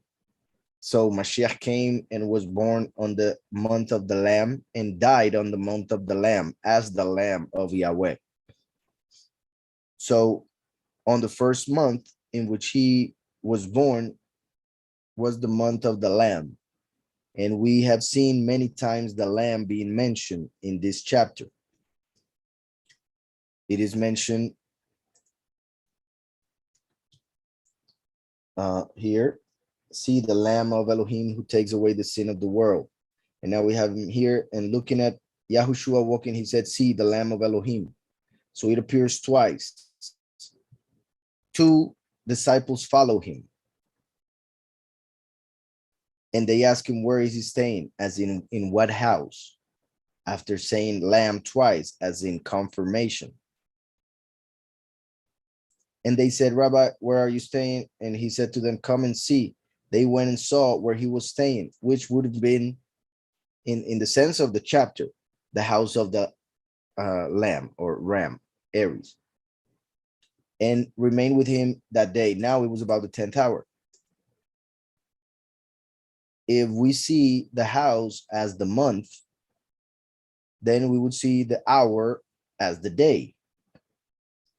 And on the 10th day of the month, you see how it is in green. That is the 10th of Aviv, which is the day when we would have to go and get the lamb to be sacrificed later on during Matzot. Well, Pesach, which connects with Matzot. So the 10th day is the day in which a person would have to go and get the lamb. And you see how in this chapter it's talking about Mashiach being the lamb. Where is he staying? He mentions the house where he's staying. He takes them there at the 10th hour, which is like saying that the two that followed were actually going to get the lamb on the 10th of the first house of the zodiac. As in the 10th of Aviv, two disciples of John went to get the lamb. Now, I am not saying that literally this happened on Aviv, this that we are reading, because this happened after his immersion, meaning after he was 30 years old, not when he was born.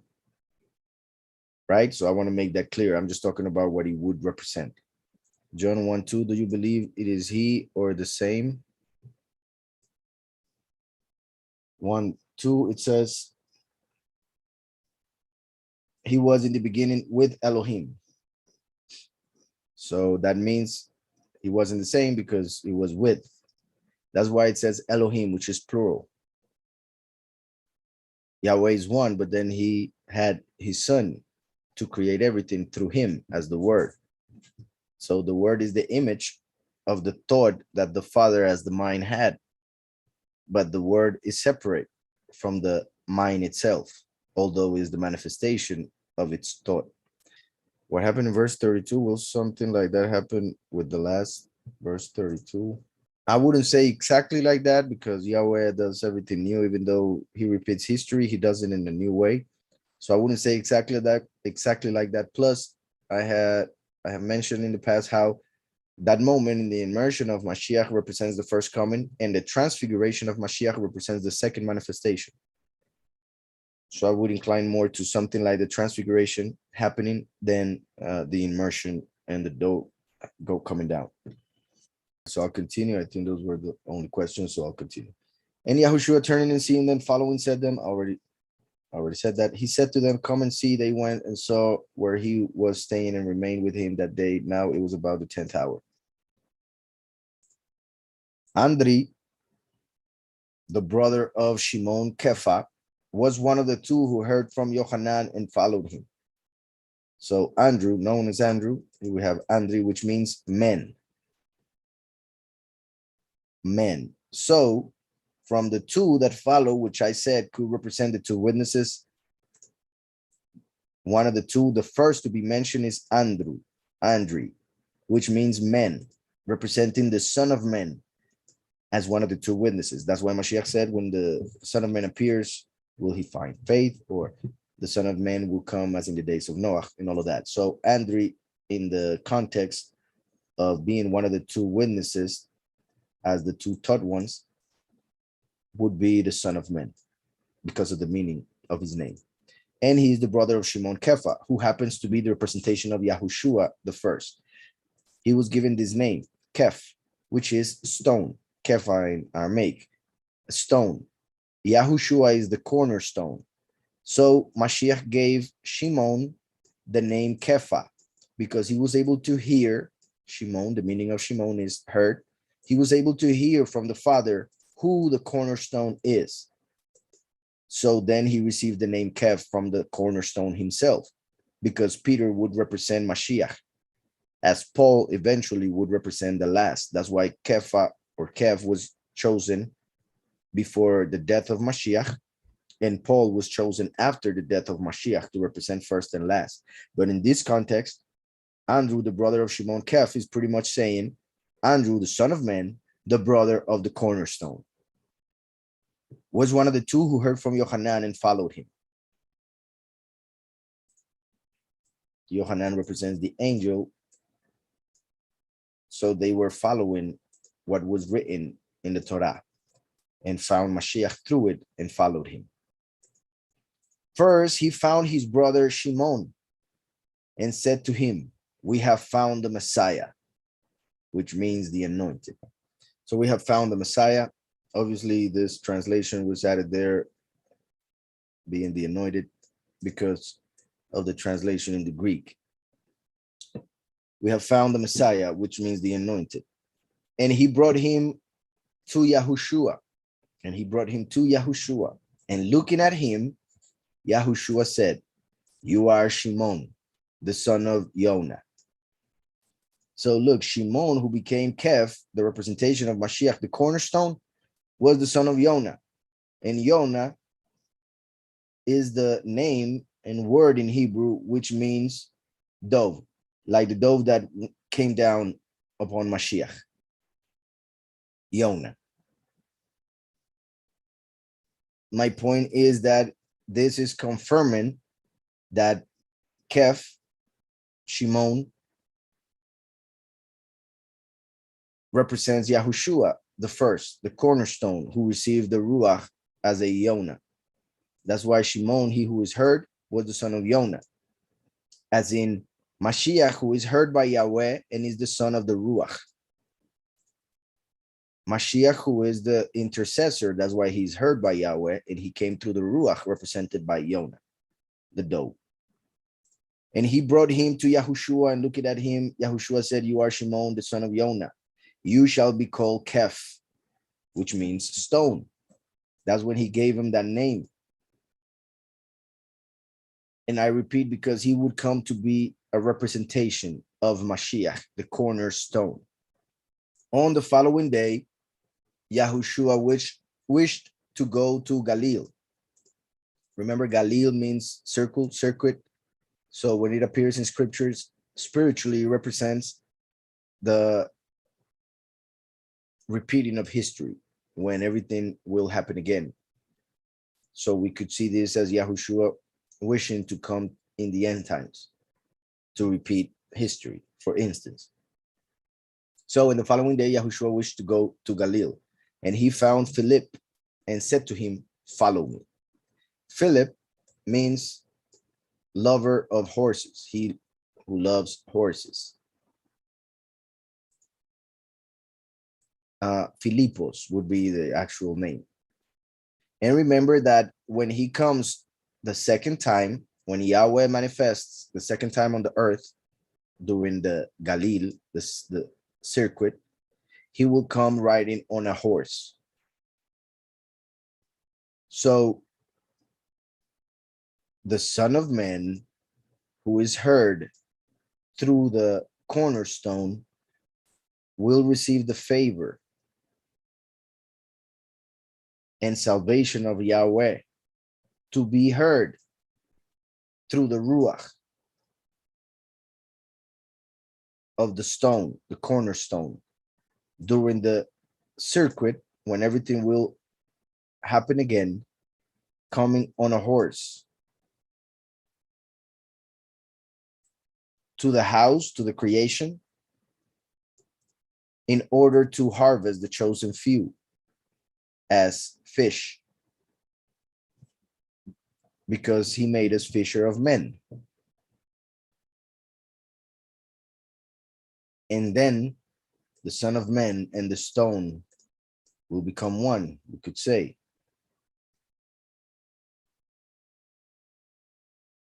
So let me go back. Just wanted to see what we could get from the names, and actually the names continue. but I'll leave it there. On the following day, Yahushua wished to go to Galilee, and he found Philip and said to him, "Follow me." And Philip was from Bethsaida, the city of Andrew and Kepha. Andre and Keph. Philip found Nathanael and said to him, "We have found him whom Moshe wrote of in the Torah and the prophets, Yahushua of Nazareth, the son of Joseph." This verse is also very important. That's all of them. Because this actually kind of answers what Celio just asked. We have found him whom Moshe wrote of in the Torah. It is possible that he is referring to the prophet and not to, Moshe writes of Mashiach in the Torah, no doubt about it, in different ways, but not as clear as he writes of the witness like Moshe, the prophet like Moshe. So it could be that they didn't understand that well so far, and that's why they said it this way. Or they are referring to the other parts of scriptures in Torah which refer to Mashiach, which are hidden. But this had to be written this way because of this second part, and because of the fact that this book refers to the manifestation of the last. Remember that Yahushua the first came through Yehudah. The last comes through Joseph, the tribe of Joseph, through Ephraim. That's why in Judaism, they believe in the Messiah ben David and the Messiah ben Joseph. Messiah, son of Yehudah, Messiah, son of Joseph. And look, as it says here, we have found him whom Moshe wrote of in the Torah and the prophets, Yahushua of Nazareth, the son of Joseph.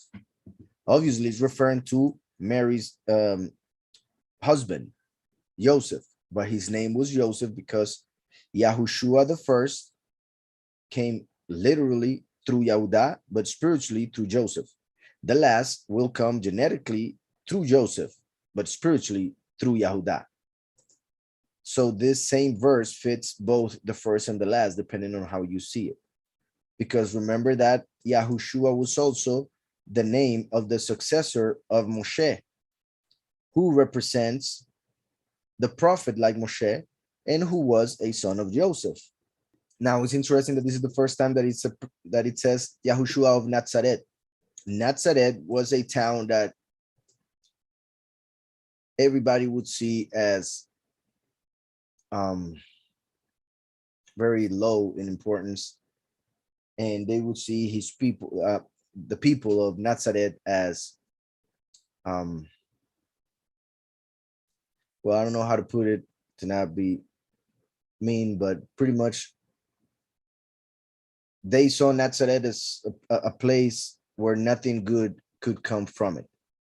They didn't expect anything good to come from Nazareth, meaning the Yahudim, the Israelim. So Philip found Nathanael and said to him, "We have found him whom Moshe wrote of in the Torah and the prophets, Yahushua of Nazareth, the son of Joseph." And Nathanael said to him, "Is it possible for any good matter to come out of Nazareth?" So we see that Nathanael, who is about to be chosen, so therefore he is a righteous person, yet we see here that he allowed himself to be influenced by tradition. In the beginning, he was influenced by what people said, because that's what people would say regarding Nazareth. So when he hears Nazareth, he's like, "Are you crazy? How can anything good come from it?"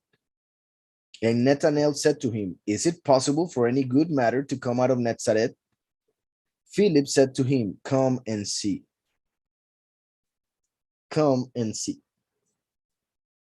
So just like Mashiach told the two disciples, "Come and see," where he was staying, as in Mashiach calling the two witnesses, now Philip, as one of the two witnesses, because of the fact that his name is lover of horses, as in the first witness, the witness like Moshe who comes on a white horse, now he's the one saying, "Come and see." So Mashiach said, "Come and see," as the first. Now Philip says, "Come and see," as the last. Yahushua was showing where he was staying, as in showing the house of the Father, for instance, where he's staying now. And the last showing where Mashiach is, showing Mashiach, come and see.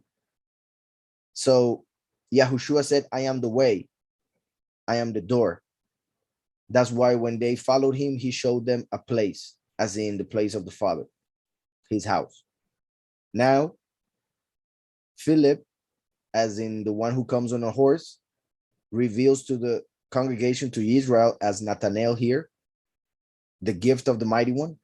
Those who receive the gift of the Mighty One, represented by Nathanael, they are being told, come and see. But now it is by the one who's on a horse who is revealing who is the Messiah. That's why the last is represented by the Ma. What? As in what Mashiach said. And the first, the who, because he reveals who the Father is, as in where the Father was staying, and now who Mashiach is. So, and Nathanael said to him, is it possible for any good matter to come out of Nazareth? Philip said to him, come and see. Yahushua saw Nathanael coming toward him and said of him, see, truly, an Israeli in whom is no deceit. So look how wonderful and how bad he could have felt because he just said, is it possible for any good matter to come out of Nazareth? Allowing himself to be influenced by tradition, emotions. And Yahushua said of him, of Nathanael, see, truly an Israeli in whom is no deceit. So also by saying this, he's kind of saying, in fact, it is impossible for any good matter to come out of Nazareth, but there's nothing impossible for Yahweh, right? As saying, there's no deceit in him. He's just wrong about this, right? About what he said. See, truly, an Israeli in whom is no deceit. As in the chosen few, in whom no deceit is found, because they have the truth, Yahushua HaMashiach, as the confession of their mouths. So, this is very important, that what we have left. Nathanael said to him, from where do you know me? Yahushua answered and said to him, before Philip called you, when you were under the fig tree, I saw you. So it is possible, of course, that Yahushua was walking around and he saw Nathanael praying under the fig tree. And then when he meets him, he says, I saw you, and I saw you praying, therefore I know that you are righteous. And I'm explaining it this way just to say that it is possible for this to just be something simple. But the way Nathanael felt it was as if it was supernatural, as in somehow he could not know, or by what he said, he was revealing to Nathanael that he is the Most High to whom he was praying, in the sense of the image of the Most High, his messenger. And therefore, when he said that, was like saying, you were praying in the fig tree. I was hearing you, because he is our intercessor. So from where do you know me? Yahushua answered and said to him, before Philip called you, when you were under the fig tree, I saw you. So this could be simple and taken by Nathanael as something deeper because of what he had in his mind when he was in the fig tree, most likely praying. But also could be something miraculous in the sense of perhaps he was all alone. There was nobody to see him and he was praying. And by Yahushua saying that he saw him, he realized that is the Most High in the flesh, because he saw me, and the only one who saw me was the Most High to whom I was praying. Also, in the spiritual sense, like I said, Philip as the one who comes on a white horse.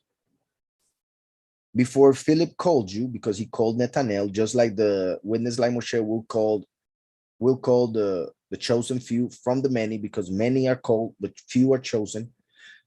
But even before the last on a white horse calls the chosen few, they were all known and seen by Mashiach under Yahudah, under the chosen, the fig tree. The fig tree represents Yahudah, Yahudah represents the chosen few. So it is like saying, before the last called you in the end times, as you were under the fig tree, as you were part of the people of Israel, I saw you. Obviously, Yahushua knows those who will be called as the chosen few. Yahushua knew them, and now the last calls them. So even before the last calls them, Yahushua knew them, as here with Nathanael. So it says, Nathanael answered and said to him, Rabbi, you are the son of Elohim. You are the sovereign of Israel. So, like I said, because of this answer by Nathanael, we understand that what Yahushua answered made him flip pretty much. He realized that he is the Messiah through the simple answer that he gave him. Yet that simple answer may not be that simple. Perhaps he was all alone and he realized that the only way for Mashiach to have seen him under the fig tree was for him to be the manifestation of Yahweh in the flesh. Nathanael answered and said to him, Rabbi, you are the son of Elohim. You are the sovereign of Israel. Now, the answer of Mashiach is what makes me think that perhaps it was more simple than that. And Nathanael took it as something miraculous, because Mashiach, it says here, Yahushua answered and said to him, because I said to you, I saw you under the fig tree. Do you believe? So it is like, for real, Yahushua walking around, seeing Nathanael praying. He's praying. He has his eyes closed. He cannot see anybody. He doesn't see that Yahushua saw him. Then when he meets him and Yahushua says that, he says, I was praying. He saw me. That is him. So my point is that sometimes Yahweh, through Yahushua, or Yahweh himself, does things that seem natural, that are simple, but depending on our perspective, what we see, if we see the hand of Yahweh doing it, or if we see it as simple nature, or whatever it may be. Yahushua answered and said to him, because I said to you, I saw you under the fig tree, do you believe? Greater than that you shall see. For instance, he saw the fig tree dry up when he cursed it. And listen to this verse, which is very important. And he said to him, truly, truly, I say to you, from now on you shall see the heavens open.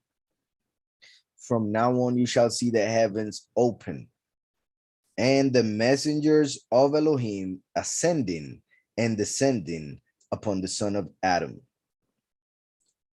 So he was pretty much saying that his ministry was about to begin, and he would see greater things than that he heard from him at that moment. But also, this is a prophecy of the last. For instance, in Matthew 8:20 and Luke 9:58. Well, let me look at Matthew 8:20 in this other translation.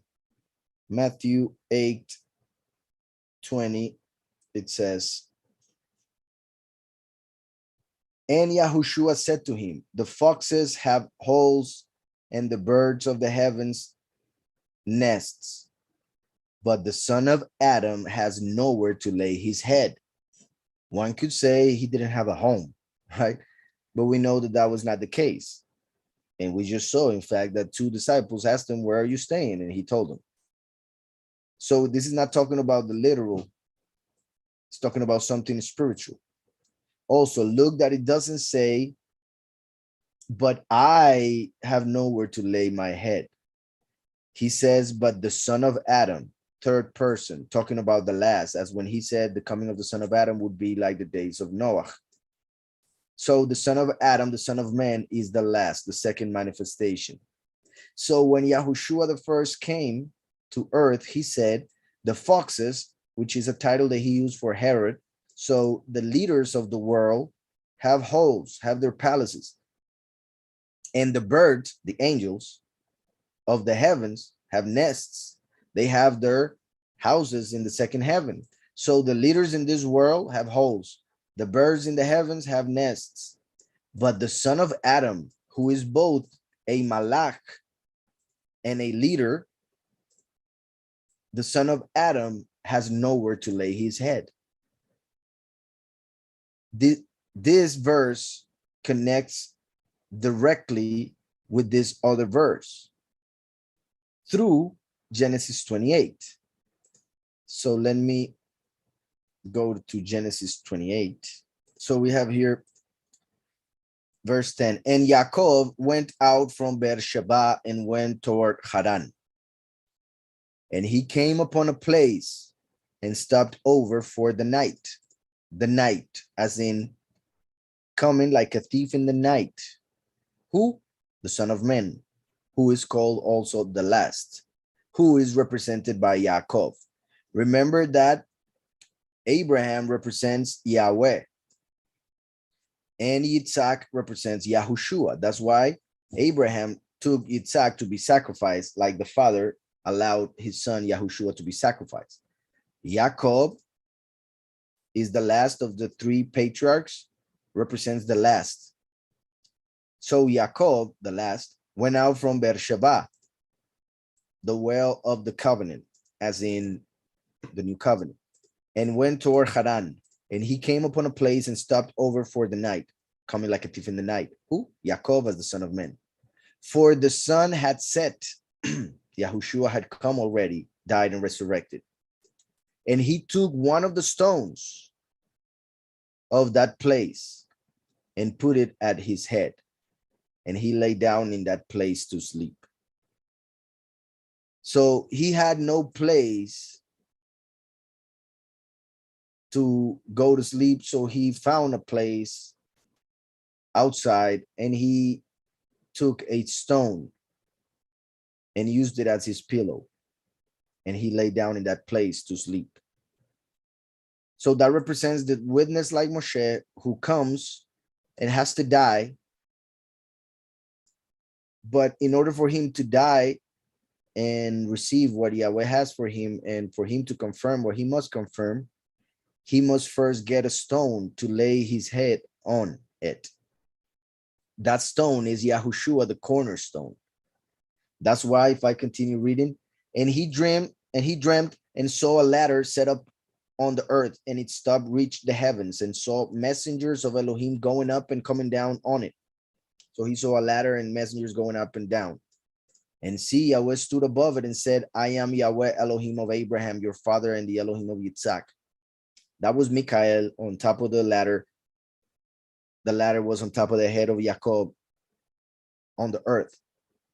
But because of what I'm explaining, that one, Michael on top of the ladder, represents Yahushua HaMashiach. And Yaakov at the bottom of the ladder represents the last, meaning Michael in the flesh. And see, Yahweh stood above it and said, I am Yahweh, Elohim of Abraham, your father, and the Elohim of Yitzhak. The land on which you are lying, I give it to you and your seed. And your seed shall be as the dust of the earth, and you shall break forth to the west and to the east, to the north and to the south, and all the clans of the earth shall be blessed in you and your seed. And see, I am with you and shall guard you wherever you go, and shall bring you back to this land, for I am not going to leave you until I have done what I have spoken to you. Listen to this. And Yaakov awoke from his sleep and said, truly Yahweh is in this place, and I did not know it. And he was afraid and said, how awesome is this place? This is none other than the house of Elohim, and this is the gate of the heavens. Look how it says the gate of the heavens. Yahushua said, I am the gate, but he's also the cornerstone. So he took a stone and lay on it. And then when he woke up, he said, this is the gate of the heavens. Yahushua is the stone and he's the gate. And Yaakov rose early in the morning and took the stone that he had put at his head and set it up as a standing column. and poured oil on top of it, meaning that he anointed the stone. So that stone became anointed. Therefore, that stone became or represents the anointed cornerstone, meaning Mashiach, anointed. Is that clear? So the stone, he took it and laid his head upon it. Then he woke up. He said, this is the gate of Elohim. So he took oil and poured it on top of it, anointing the stone as Mashiach. Now, with that explained, let me go back to Matthew Yahu. And Yahushua said to him, the foxes have holes and the birds of the heavens nests. So 2,000 years ago, this was the case. Angels have their heaven.